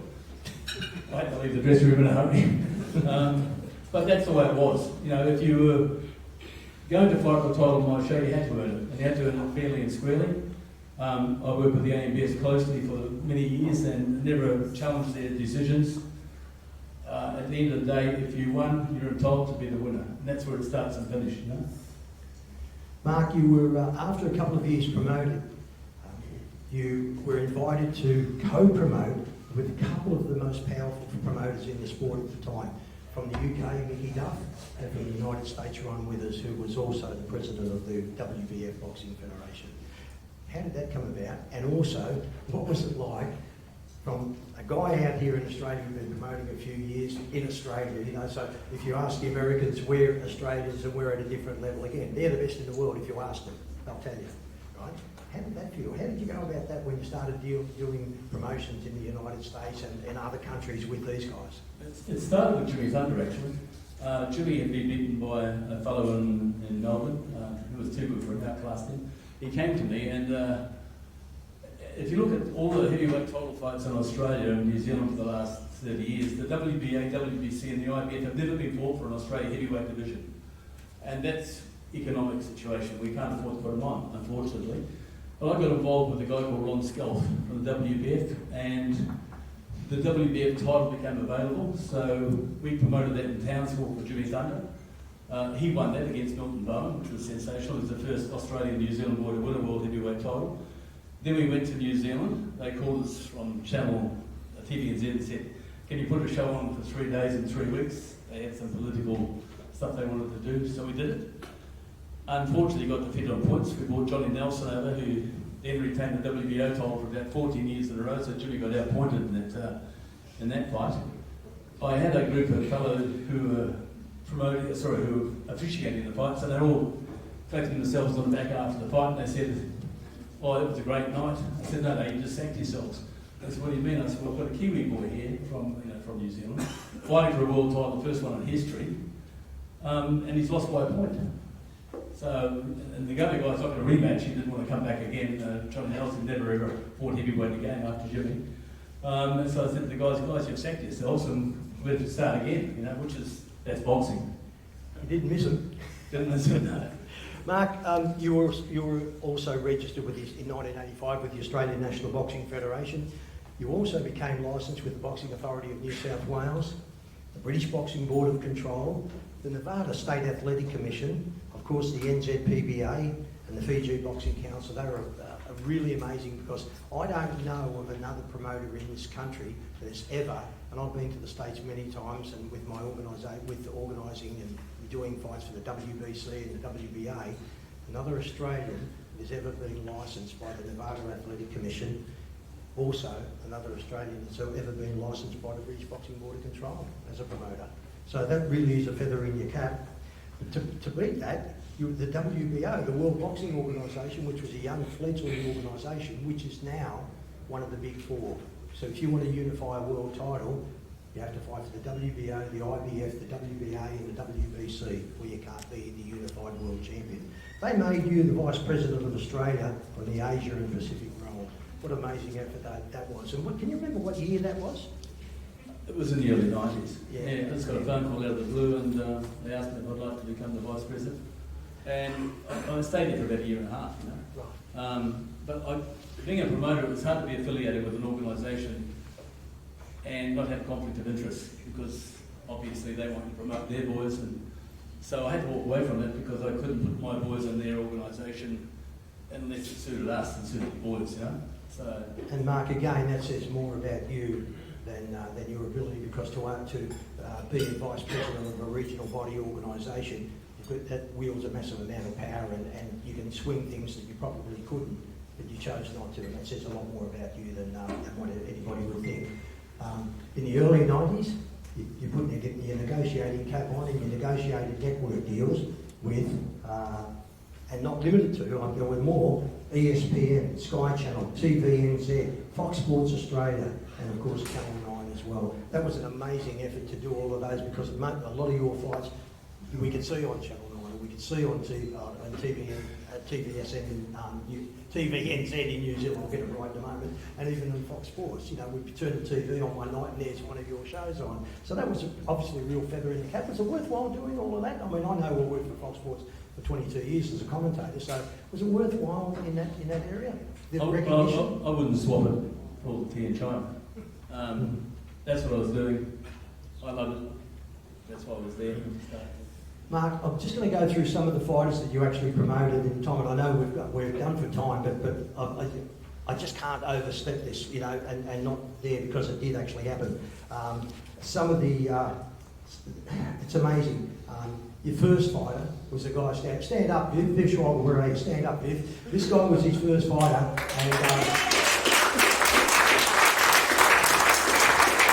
let me tell you, if there's a more loyal, genuine, hard-working, durable fighter than Viv Schweiger, I'm yet to meet him. And he's a lovely guy. He's not going to like me saying it, Viv, but because he's a very humble guy as well. Viv, was he the original reason why you ended up in Max Peskett's gym? He was, yeah. Viv was training there, and we became good mates, and one thing led to another. The fighters after Viv, or with Viv, I should say, were Jimmy Thunder. He made a real impression, not only here in Australia, but across the world. He fought in New Zealand, Fiji, Samoa, the United Kingdom, the United States, all under your management. He won the, I'll tell you the titles he won. He won the Australian title. He won 22 of 27 fights under you. He won the Australian title, the OPBF, the Oriental Pacific Boxing Federation title. The Oriental, if you don't know, the Oriental Pacific Boxing Federation is the oldest regional body in the sport today. They aligned with the British Boxing Board of Control, and they formed the World Boxing Council, the WBC.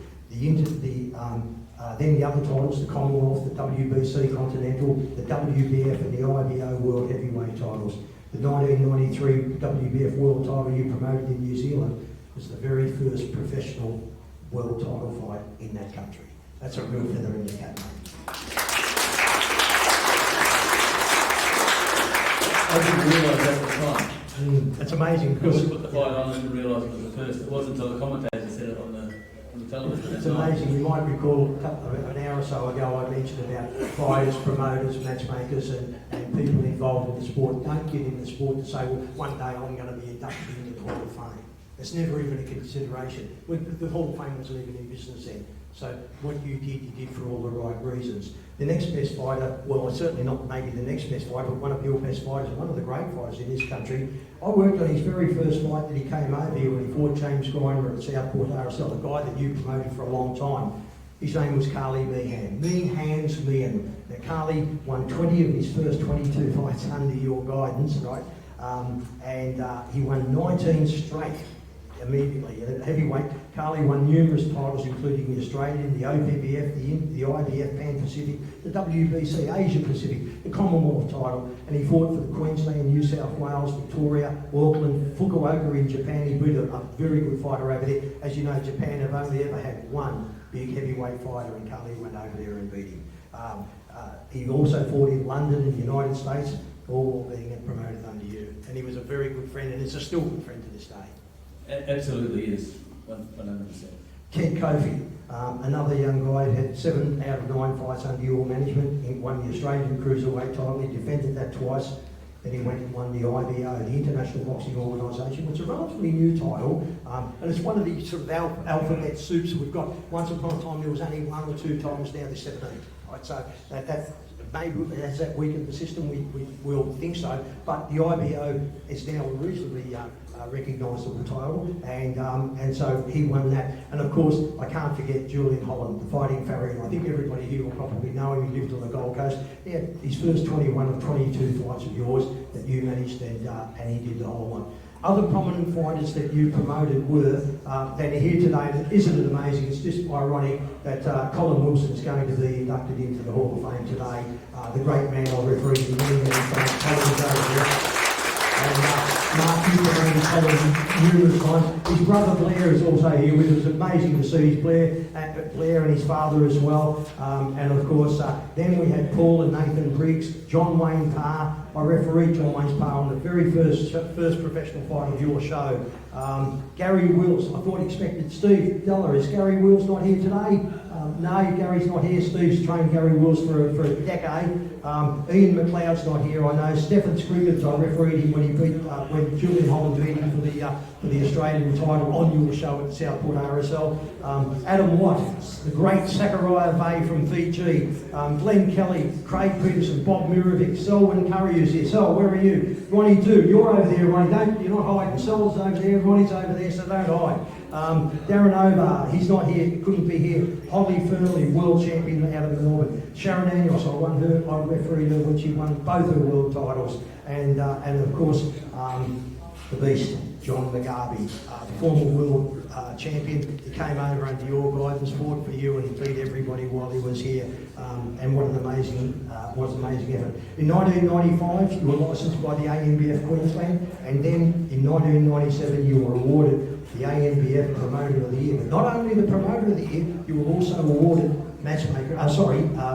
you were Manager of the Year in 1997. And just to prove it wasn't a fluke, you came back and repeated the dose in 1998. That was an amazing effort, Mark, and would have been a good feather in your cap back in those days. It was unexpected, but it was quite an honour to be voted that year. I appreciate it. Your guests today here with us, amazing. I know you've got 2 tables full. I know you're proud daughters both, and I know them both when they were kids. Charlotte and Presley. Presley's joined by her partner Michael and her mum Samantha, and of course your brother Leif and your sister Sally. Where are you guys? Hold your hands up. Come on, put it up. That's part of the Ericksen family. So, ladies and gentlemen, today it's been my absolute pleasure to recognise and acknowledge the dedication, the achievements and the contribution to the sport of boxing by Mark Ericksen of Pacific Promotions. On behalf of our President, Mr. Scott Tweedy, and each of our hard-working board members, we're delighted to formally induct Mark Ericksen as a non-combative associate into the Queensland Boxing Hall of Fame for 2024.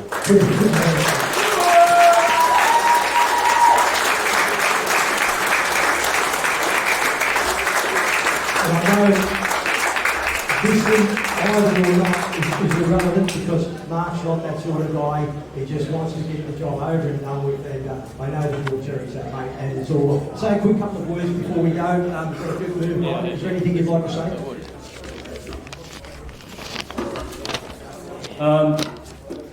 Brad said earlier that you have a mob. In New Zealand, we don't have mobs, we have tribes. My father's Maori, my mother's Irish, and our tribe is two-footed. I told you black fellas were superior. You've had it all day, any chance. No, we don't. We have tribes. But I'd like to think that I came here and I got a mob, and you're all here today. You're my mob. So thanks for being here. I really appreciate it. And before that we close up, I just want to, in my career, I've come across a lot of good people. And unfortunately, there's quite a few that aren't here, and I'd like to just read their names out. You'll know them all. One was Oka, who was my right-hand man. Oka's not with us any longer, he passed. Jimmy Thunder, he's gone too. Seth Waters, who trained Jimmy, we all know who he is as well. Maxie Peskett's gone. Bridge Sane's gone. Jimmy Young from the ANBF, God bless him, gone. Jack Rennie. Carrick Belton from the New Zealand Boxing Association. Gary McChrystal, they're gone. We would have had another 3 tables here. Jamel Sharp from Fiji, Bob Mayer, the Fiji Boxing Council, Francisco Martinez from the WBA, Billy Meredith from Samoa, who put all the Samoan dancers and singers together for Jimmy Thunder when he fought in Townsville and in Auckland, Terry Maguire, boxing stalwart, my right-hand man in New Zealand, Rodney Finley in senior and junior. Rodney was fought under Kid Corbett at about 70 fights. And Joel Clifton, who fought on my show in 2016, and Darwin unfortunately lost his life shortly after that. I just want to say, you can't be a promoter without people around you. You can't be a promoter or manager without a team. And all these people contributed in a massive way for me to get to where I am today and get this beautiful award, and I really appreciate it. I've already thanked Tony and Viv, my ex-wife Samantha, who worked with me for 10 years in boxing. Ian Goff, my ring announcer, can't be here today, unfortunately. Melissa Burrows, who's suffering from cancer at the moment. Colin Wilson. We never had a contract. He fought for me, I don't know, probably 20 times. It was a handshake deal. He never said no. He always turned up. And it was a pleasure to do business with him. He's a champion of a man and a champion boxer. And I'll never forget you, Colin. I wish you luck. If I managed, you might have got a world title too.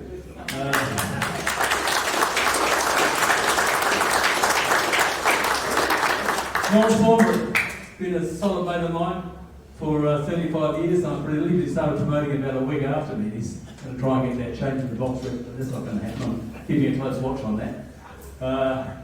I've got some really good supporters over there with Chris Nice, and Jason Murakami was meant to be here, couldn't be here, Ron Bilal, Brad from sitting beside me here, and John Hobbit, I don't know if he's here today, Ron as well.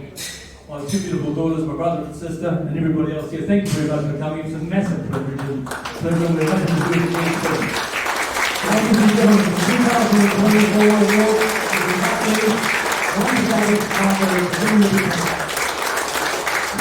Thanks very much, Mark. Thanks very much, Brad. Thank you very much, Brad, for a great interview. And a round of applause for Brad as well, ladies and gentlemen. Okay, thank you very much.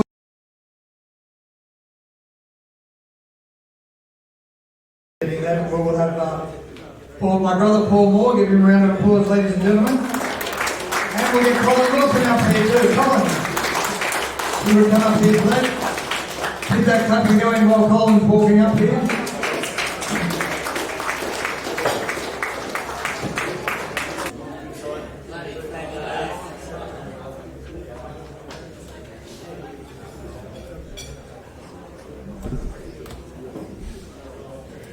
Hi Colin, it's good to talk to you. Mate, I'm just looking at what it says about you.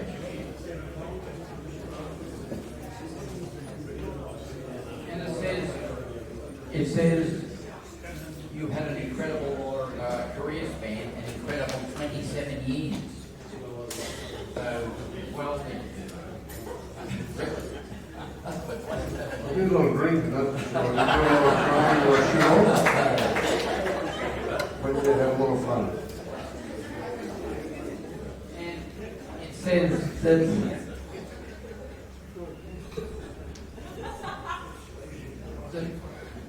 mate, the heavyweights, you were 3-time Australian heavyweight champion. Right, so you must have fought just about every heavyweight we had in all that time. Yeah, I did. They put their hand up, I fought them. A lot of times I probably shouldn't have through fitness or whatever else, sort of needed to be involved, but I didn't bow down, no. Yep, Bob Merovic, Gary Wills, Joe Bookner, who fought Muhammad Ali, and Fraser, and Joe Fraser. Carly Meehan was a highly rated heavyweight. Jimmy Thunder, again highly rated. Nathan Briggs and Alex Leopold. So that's an absolutely great performance. I fought Bob 5 times. Carly I fought 4 times. Got stopped 4 times. And walking out the ring, I said, I'll get you next time, buddy. And he said, no, you bloody won't. That was the end of that. Yeah, it's amazing that you've actually boxed that many good fighters. But it's a great achievement. I don't think anyone has ever won the Australian heavyweight title 3 times. Well, I think Bob actually. No, Bob might have, yes, because you and he fought a few times, didn't you? Yeah, 4, yeah. And he's still geared up for the next fight, so even today. It could have changed hands a bit. It could have, yeah. Okay. Mate,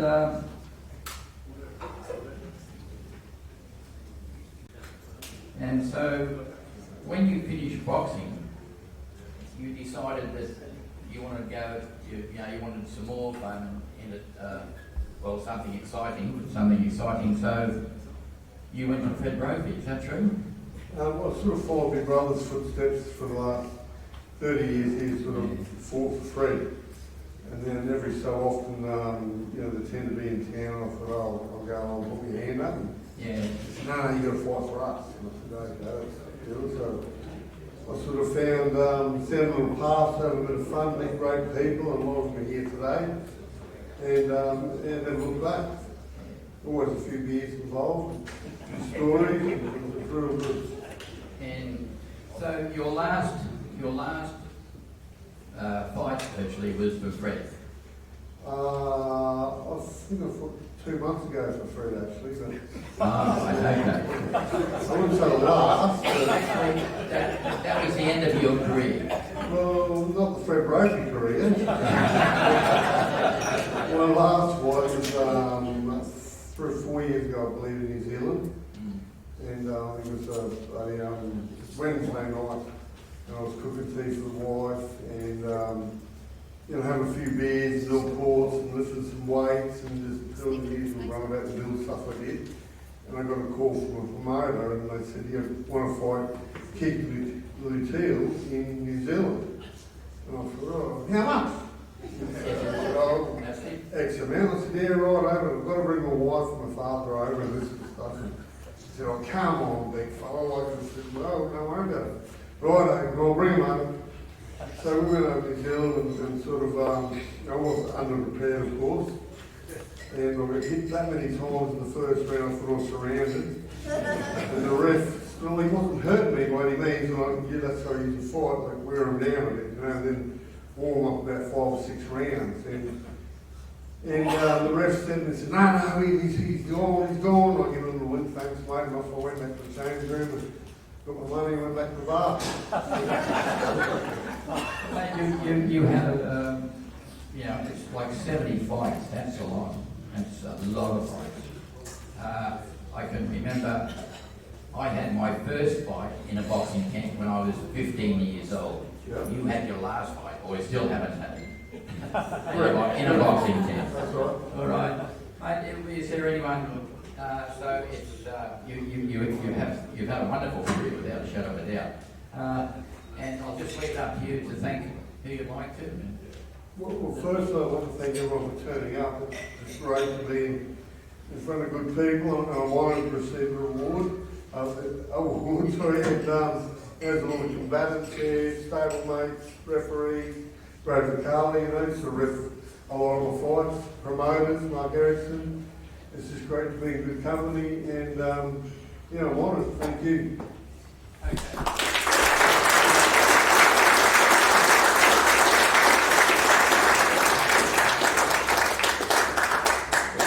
Thanks very much, Colin, and as I said, it's an amazing career. Absolutely amazing. Thank you very much. Thank you, Colin Wilson, ladies and gentlemen. And thank you, Paul Law. Thank you.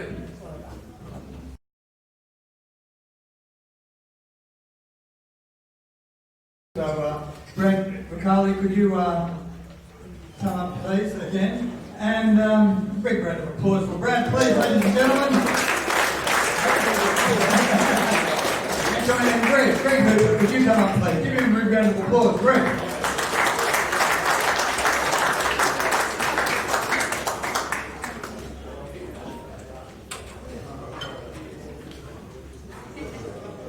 Thank you. Well, from Mark Ericksen, I thought this was going to be not a hard one, but a great job, Ollie. I'm just so delighted that I can induct both of these guys who are both very, very deserving for their contribution to the sport of boxing. In very, very vast differences. Mark has been in the city and around the cities, where all the action is. This guy hasn't been in the action. He's thousands of kilometres away. If you've got a gymnasium in Townsville or Weeper or Bowen or somewhere like that, right, which you have, absolutely, Thursday Island, you want to go and get some sparring, at the worst, the best it is going to be probably 10 or 12 hours drive, you know, so, and you've dealt with that. So let's just delve a little bit into your career. Let me tell you, there's nothing else. Scooter, better known as Gregory John Hooper, born in Brisbane in 1962. And now he resides in Townsville in North Queensland. He commenced boxing in 1976 at the Wellington Street PCYC in Townsville, having just one fight before he left to join the legendary Lance and Sharky Hughes at Scorpio Lodge. Greg, tell us a little bit about Scorpio Lodge. Over the years, I've read heaps of their fighters, and coming to be close, mate, Scorpio Lodge is actually an institution in North Queensland, or far North Queensland, North Queensland, West Queensland, anywhere in. They're just an amazing job that they've done. Some of the great fighters have come out of there. Yeah, I was blessed. The leads would walk up and he just said, "See you Monday." I said, "But I'm still training here." He said, "Well, turn up Monday or whatever." So I went there and had the rest of the amateur and all my play fights. Scorpio Lodge, so I was really happy with that. And they're a really decent bunch of guys, aren't they? Lance and Sharky, you know, they're incredible guys, absolutely dedicated, committed to the sport of boxing, and it's irrespective of whether you're 5 years of age or 50 years of age, they supported everyone. Oh, they did. We had Junior Thompson and David Sarago and, you know, Sharky won the Queensland title, so we were the Townsville boys. We'd come down to Brisbane or Sydney and fight everyone and all that sort of stuff. So no, it was a good lesson in life, but they were family, and that's why if you get a good boxing club and a good mob around you, your family for life, you know. I'm blessed sitting at my table, Ronald Doo, who broke my ribs, Ronald, 42 years ago at Festival Hall. You two guys fought at Festival Hall, that's right, yes. And we were just working out actually at Festival Hall in that thing. There was Van Johnson, Brian Jensen and Mark Jensen. There's 8 of us inducted into the Hall of Fame, so congratulations. Yeah, absolutely. You had 18 fights with Scorpio Lodge. You captured 2 Golden Glove state titles Golden Gloves titles in 1979 and 1980. Sadly, because of work commitments, you couldn't attend the state titles in Redcliffe. Were you with the railways at that stage, or were you just No, I was just working on Australia on the railways till I was 22. I must admit, Greg had a fascination with trains, right? Not the little boop trains there, he actually drives them, right? So, but you were deeper than that involved in the railways, and I'll just mention a little bit of that. You started with the railways in August 1984, and you said it was a life experience as learned from the art of boxing, the mental toughness, the never say die attitude that helped you in this job immensely.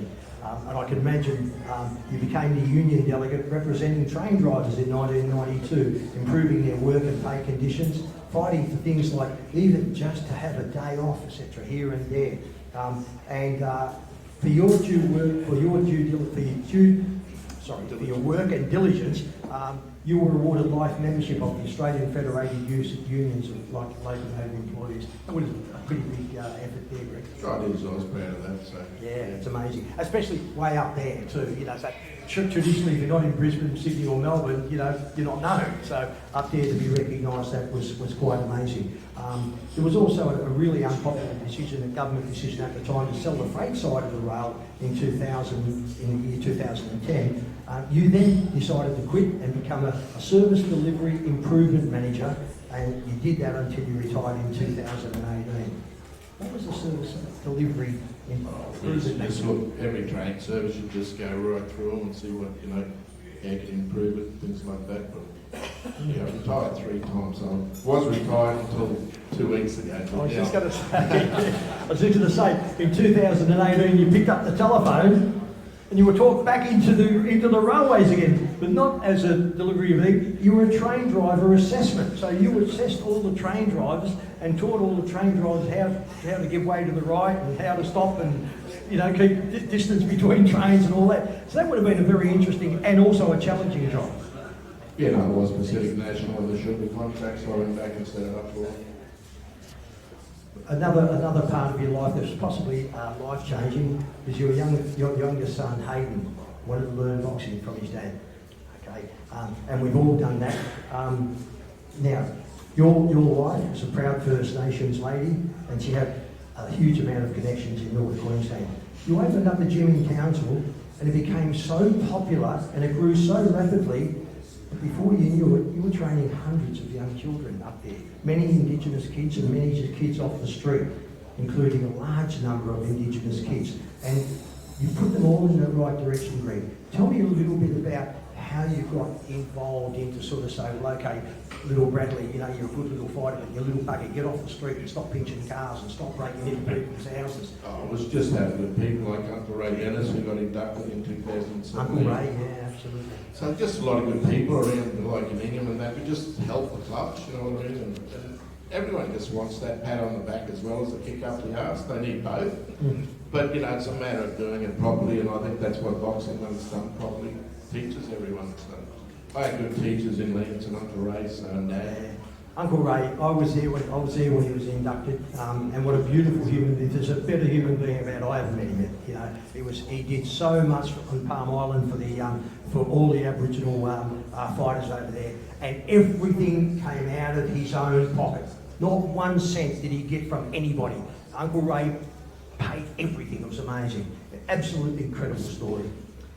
Tell me about the flags on the gym roof. Now, this is interesting, right?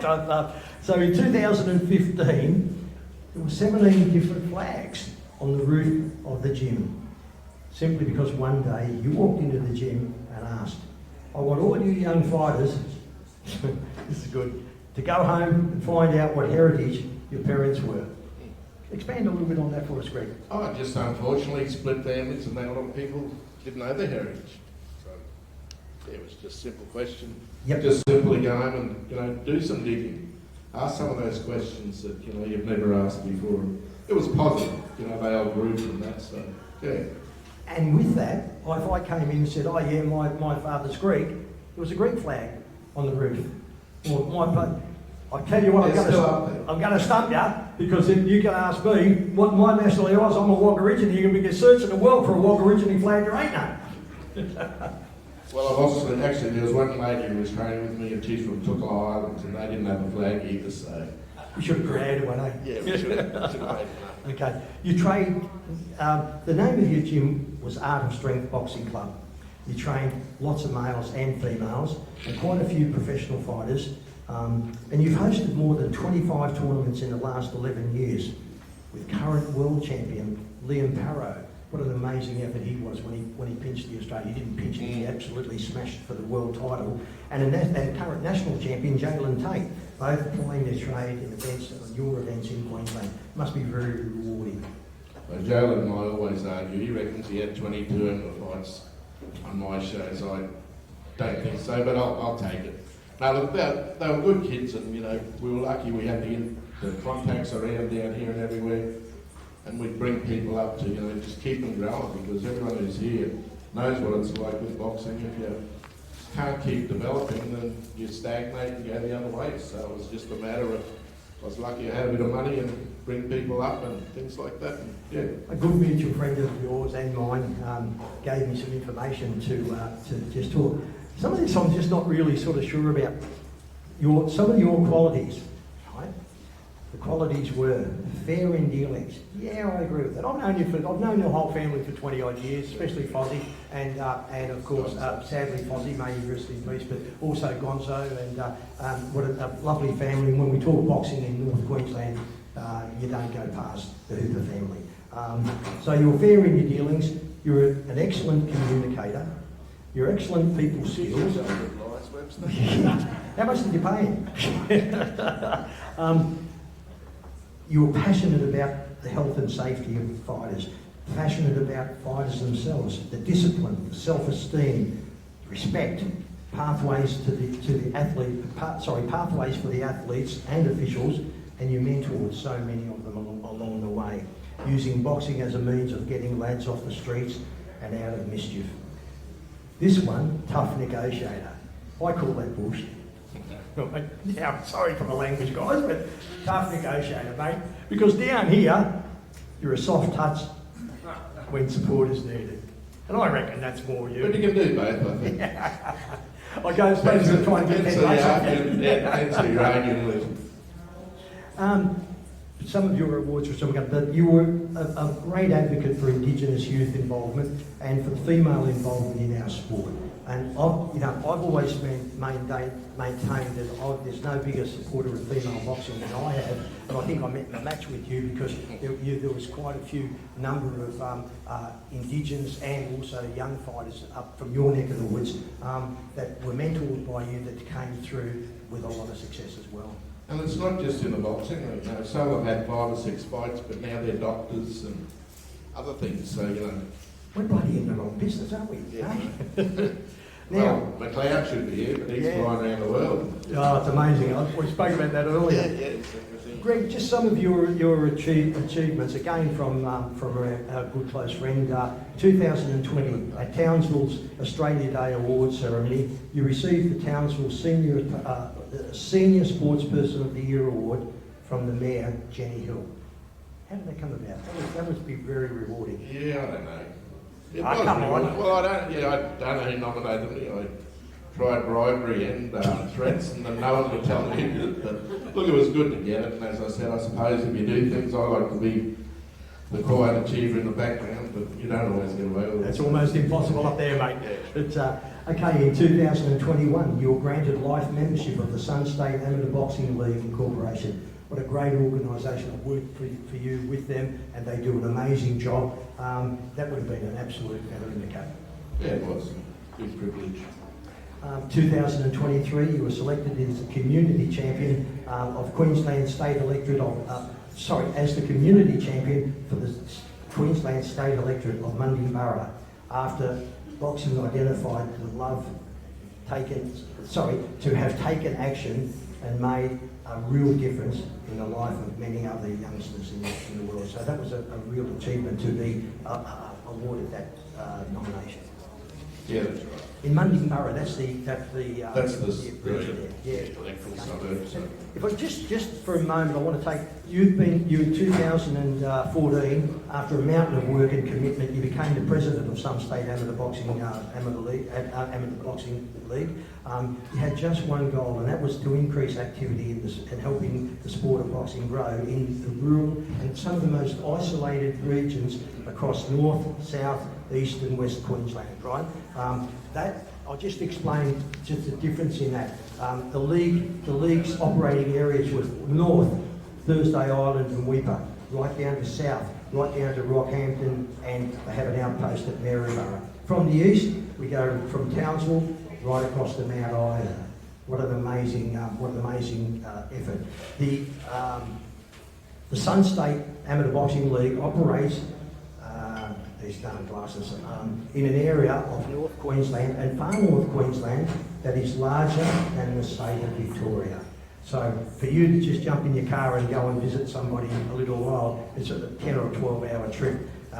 The distance between Sun State's northernmost affiliated club and the southernmost affiliated club is 100 kilometres less than driving from Brisbane to Melbourne. 2,100 kilometres. That's 2,000 kilometres that you've got in your backyard that you go there. Better still, when you travel, and this is here, it's been well documented. You pay all your own travel, all your own accommodation, and everything like that. And that was one of your, in my sheet here, was one of your things that you said that you were blessed to be able to have the funds to be able to go. Never make a politician, would he? No. You never see a broke politician, do you? So you're a life member of Sun State. You do so much for the Indigenous youth, but not only the Indigenous youth, but also there's a lot of Indigenous youth up there that obviously for you are a very real goal in order not only to teach them how to fight, but how to protect themselves, but how to be good human beings. Yeah, that's the biggest thing. Just how to lead a normal life, like a lot of people haven't got guidance. So they just need that little bit of direction and then they come around. So. It's good. You've always maintained that the sport of boxing is a wonderful sport if it's provided it's in the hands of the right people and for the right reasons. I know you're a humble, look, I really do, I know you're a humble, decent man who will always do what's best for the sport and for those involved.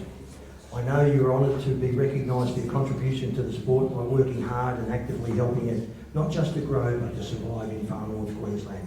Today, can you just tell who your guests are on your table here? I know there's quite a few, so... Well, I've got my Uncle Terry here, videoing me. Yep. We've got a few others, and we've got Ronald Dew, we've got Dale and Ernie Artango, Wade Remington, who's got brothers in Arms Boxing Club in Mount Isa, he travelled down with me. And we're supposed to have Darren Obar, but he's in Sydney, and as I said, Ian McLeod sent me a flight pattern saying he was about to land in Taipei or somewhere, so... They don't think they're office. So, I'm blessed to have those sort of people even talk to me, so, yeah. Must have done something right sometime. Okay, ladies and gentlemen, today you've heard just a little bit about the sacrifice, the dedication, hard work and achievements of a very special man in Greg Scooter Hooper. Well, he's better known as Scooter, so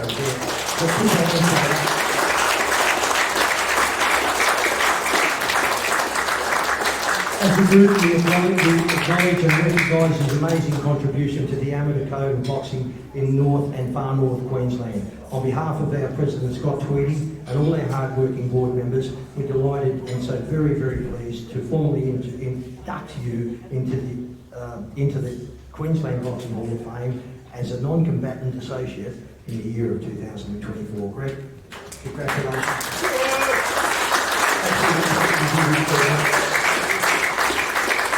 And no better deserved person to have that, mate. Brings a tear to my eye. Absolutely. Thanks a lot. Amazing. Well done. Thanks, ladies and gentlemen. Greg Hooper, ladies and gentlemen.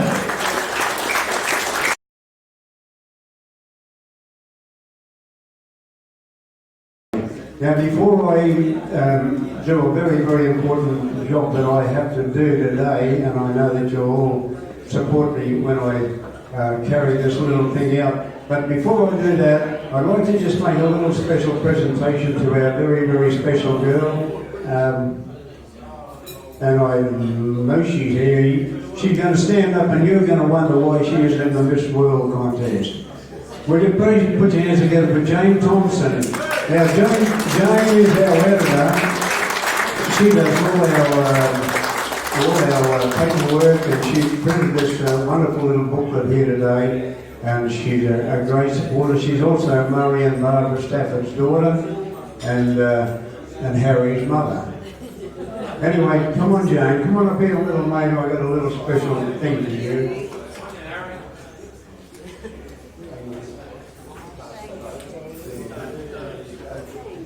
Now you tell me a girl who doesn't like flowers, eh?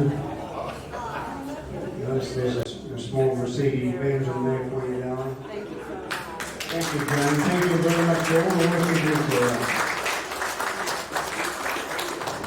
And now, as I said, I told you a little bit of a lie. I said that I had one little thing to do. Well, that's the one little thing I've got to do, and I've got another little thing I've got to do, but it belongs to a big man. And that's a good mate of mine and yours. He will be soon, according to Noel Thornbury, who's probably one of the best judges of boxing running around Australia at the moment. But this young man, although he's a Kiwi, but he will be the next world champion. Would you please welcome him up here to the stage just to say a quick few words.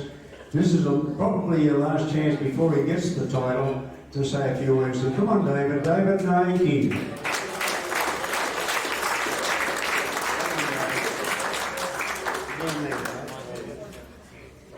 Thank you very much, David. Listen, just to cut that short, could you just give an outline of your background, your nationality? I know it's a little bit mixed, a little bit Kiwi, a little bit African.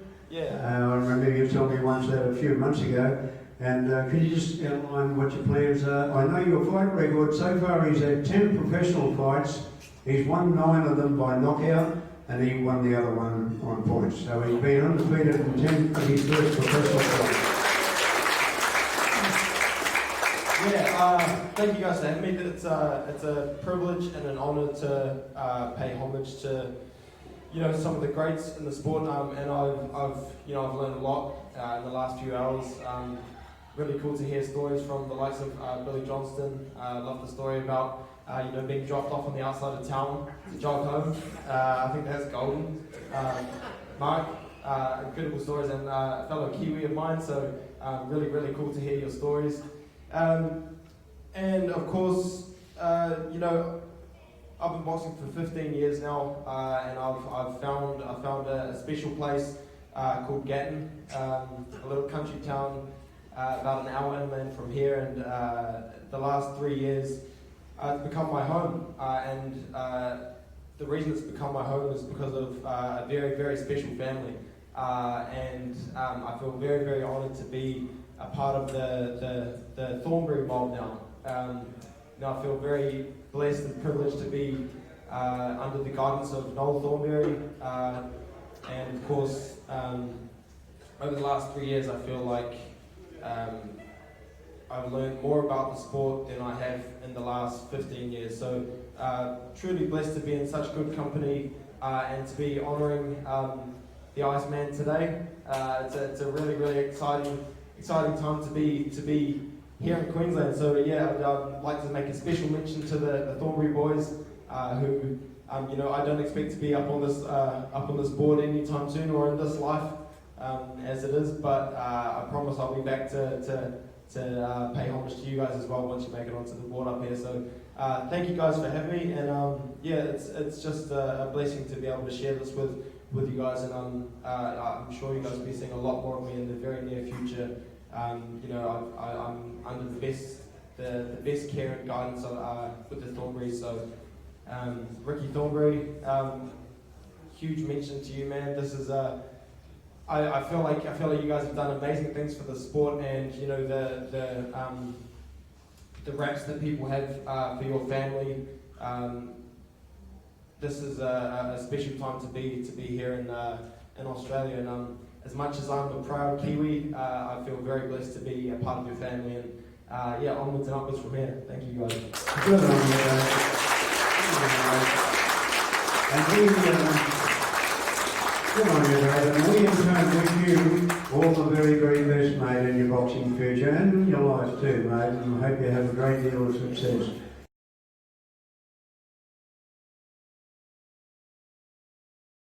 And it was thrilling to listen to the Festival Hall fights Friday night. One of the greatest draw cards and attractions that we ever heard was a man called the Iceman.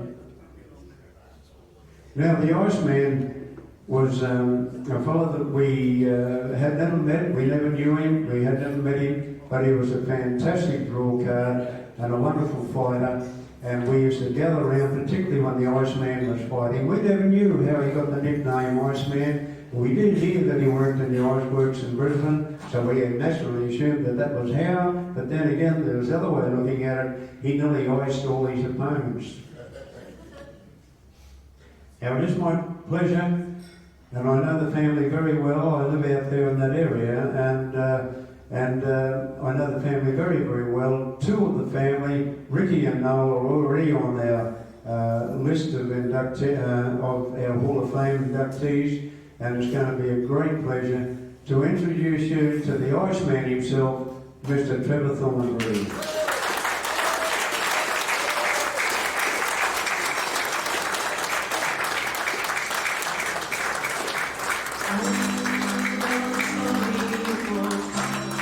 This is a song that was written about Trevor.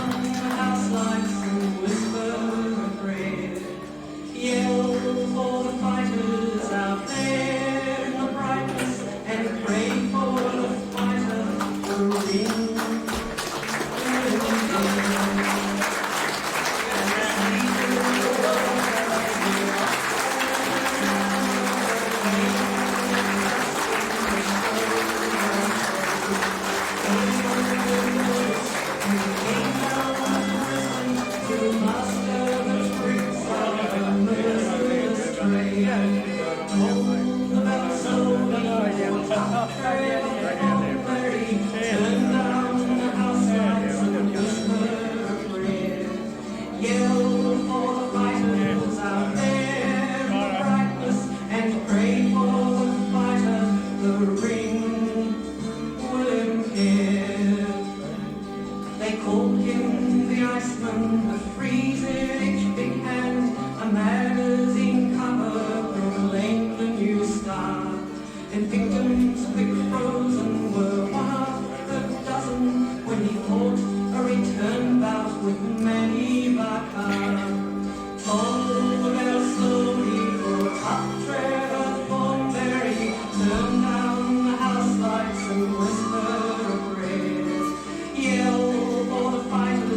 like Carol was there, but the hurt that she felt as the referee stepped in was nothing compared with her final despair.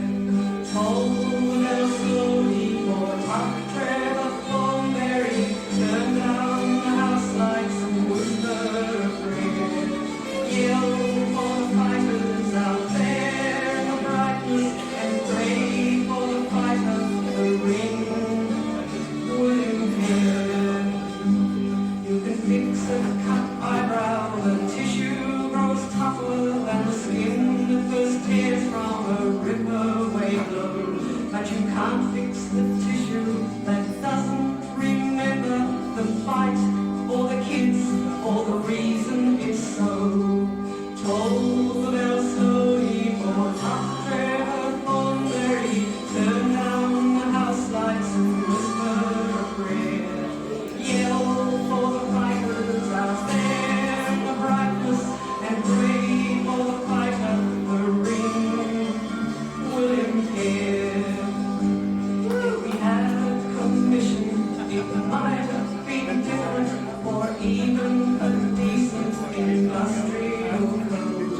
Instead of a gateway to glory lit brightly, the pathway to ruin that Thornbury strode.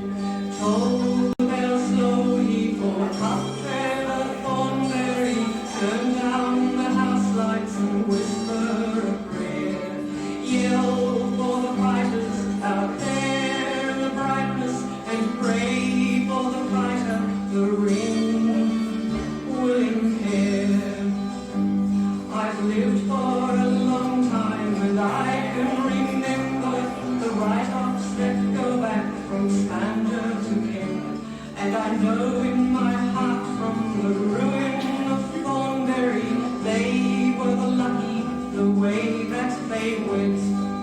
Toll the bell slowly for tough Trevor Thornbury, turn down the house lights and whisper a prayer. Yell for the fighters out there in the brightness, and pray for the fighter, the ring will impair.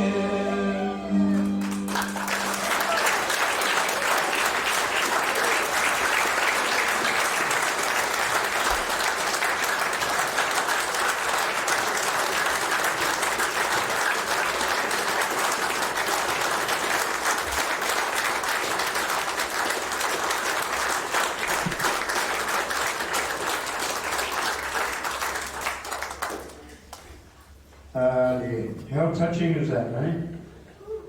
Well, it is a pleasure, and I can't really explain the height of pleasure it gives me to be able to present this award to Trevor. And his life is so colourful, his past life is so colourful. I'd like to call on Noel. Now we remember, don't we all know Noel? This is Noel in the centre, the good-looking one. And on the end is the other good-looking one. That's Ricky. And this is the best-looking one. This is Trevor. Okay, so I'm going to call on Noel to just a few words about how Trevor got into the boxing game originally, Noel. Where he came from, I know I appreciate the fact that Noel, that Trevor was born in Orange in New South Wales and came on up to Queensland. And when did you start boxing, Trevor, and how? And did you fight amateur? And who was your first trainer? Little things like that. You could fill us in on those sort of things. Oh, treat me bigger, I don't remember. No, I don't remember a lot of things in my life with the Trevor. But anyway, Noel's going to fill us in a few details here.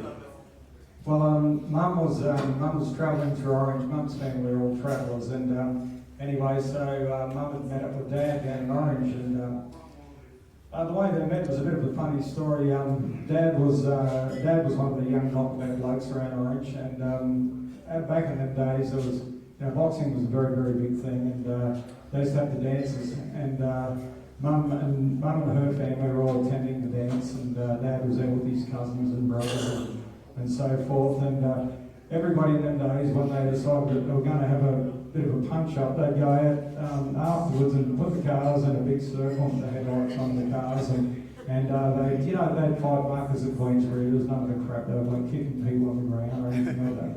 They'd have fair and square fights, and one of Dad's cousins was in a blue. So he had finished his fight, and they were swearing and carrying on as blokes do. The mum's boyfriend at the time was a good street fighter named Ericksen Wilson. And Rexy said, "Stop swearing, or you'll be fighting me." So anyway, they kept carrying on. And the guy went and said, "Look, that's it, get out here in the centre." He said, "You're fighting me." And Dad said, No, hang on. He just had a fight just then. He said, "So if you want to fight something, you can fight me." And so he couldn't sort of step away because he'd just challenged one bloke who was half his size, and Dad stepped in for him. Anyway, long story short, Dad knocked him out. And a couple of days, or maybe a week later, Mum was with Dad at the dance the next week. So that was sort of how they met. And Mum's family were travelling. They were itinerant workers going from all the way from down in South Australia right up to the east coast of Australia. Anyway, so when they're up here in Queensland, Mum's brother, Earl McIver, was also a boxer. He had a lot of fights in the Sharman's camps and about 38 pro fights. Yeah, that's right. He fought in Selby Moore's tent as well. Yeah, absolutely. And anyway, so they came to Gatton, and Dad started doing a little bit of training out of the Gatton Showgrounds, which they referred to training that Dustin the Showground showed in the song. And so he came down to Brisbane and had a few fights down there, and Reg Layton decided, I'm going to go for a little trip up to Gatton on Monday and see the Sherman fight, see if he wants to move and relocate and come down to Brisbane and live. And so that's what he did. He got a job at Bonnelly's Iceworks down in Brisbane. And later it became that he was known as the Iceman because he was lumping ice by day and knocking opponents cold at night. So the media gave him the name the Iceman. So that's pretty much how it started. And originally I think Gumpy Morris was, Bill Dwyer and Gatton was Dad's first trainer. And then he went on with Gumpy Morris from Ipswich and eventually ended up with Reg Layton down in Brisbane. Yeah, that's very, very interesting, Noel. Actually, it's strange the way it all came to fall into place, and Gatton is a richer place for having Trevor come and not only live there, but fight out of there and become the Gatton Iceman. And I remember Dumpy Morris, he trained out of the Nala, I think, in Brisbane. That's right. Yeah, he trained a lot of the boys. I think he trained Sandy Flocker too, didn't he? I think so. Yeah, he did.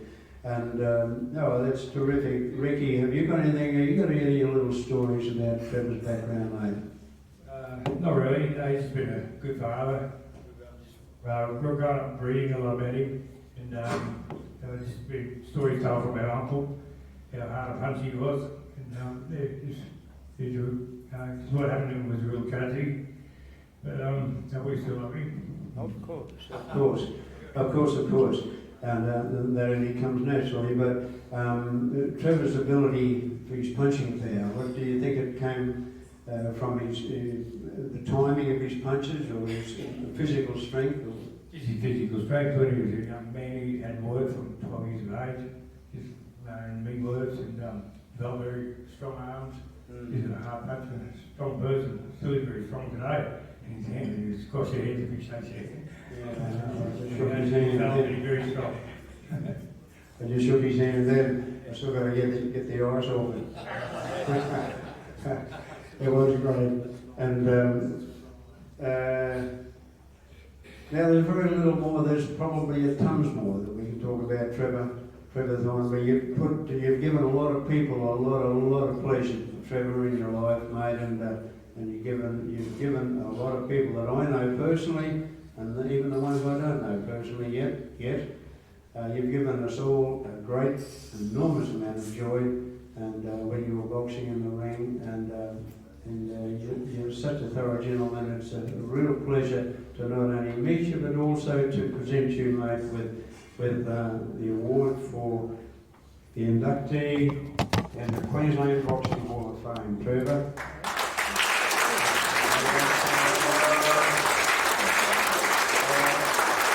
Thank you very much, ladies and gentlemen. Giving us any applause.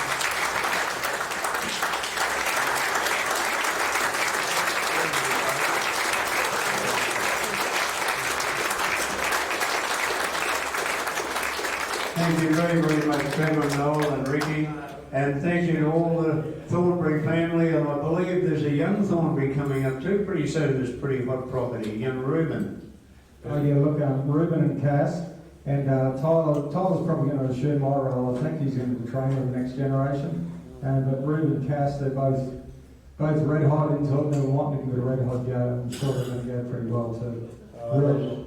That's great. It's great to keep the great boxing name of Thornbury going, isn't it? Really, we'd love to see another Thornbury. We've got 3 Thornburys on the honourable medal, and we could have support from them. So thank you very much, Trevor. Good on you, mate. Thank you to Noel. Good on you, mate. Thank you, Ricky. Good on you, mate. I'll hand you back, and once again, I'd like to say thank you very much to everybody once again before we finalise. I'll hand you back now to our MC, the funny man, Benzo, and God willing, we'll sort of see you all at the same place, a different time, at the same place here next year. Thank you. Thank you, Scott. And thanks, everybody. We'll just finish off quickly. It's been fantastic. Thank you all for coming along. It's been another great time. I hope you all had a great time, have you? Yeah, so amazing. Great to see everybody here. Hope to see you and others around here next year. Thank you very much. Have a safe drive home. Bye.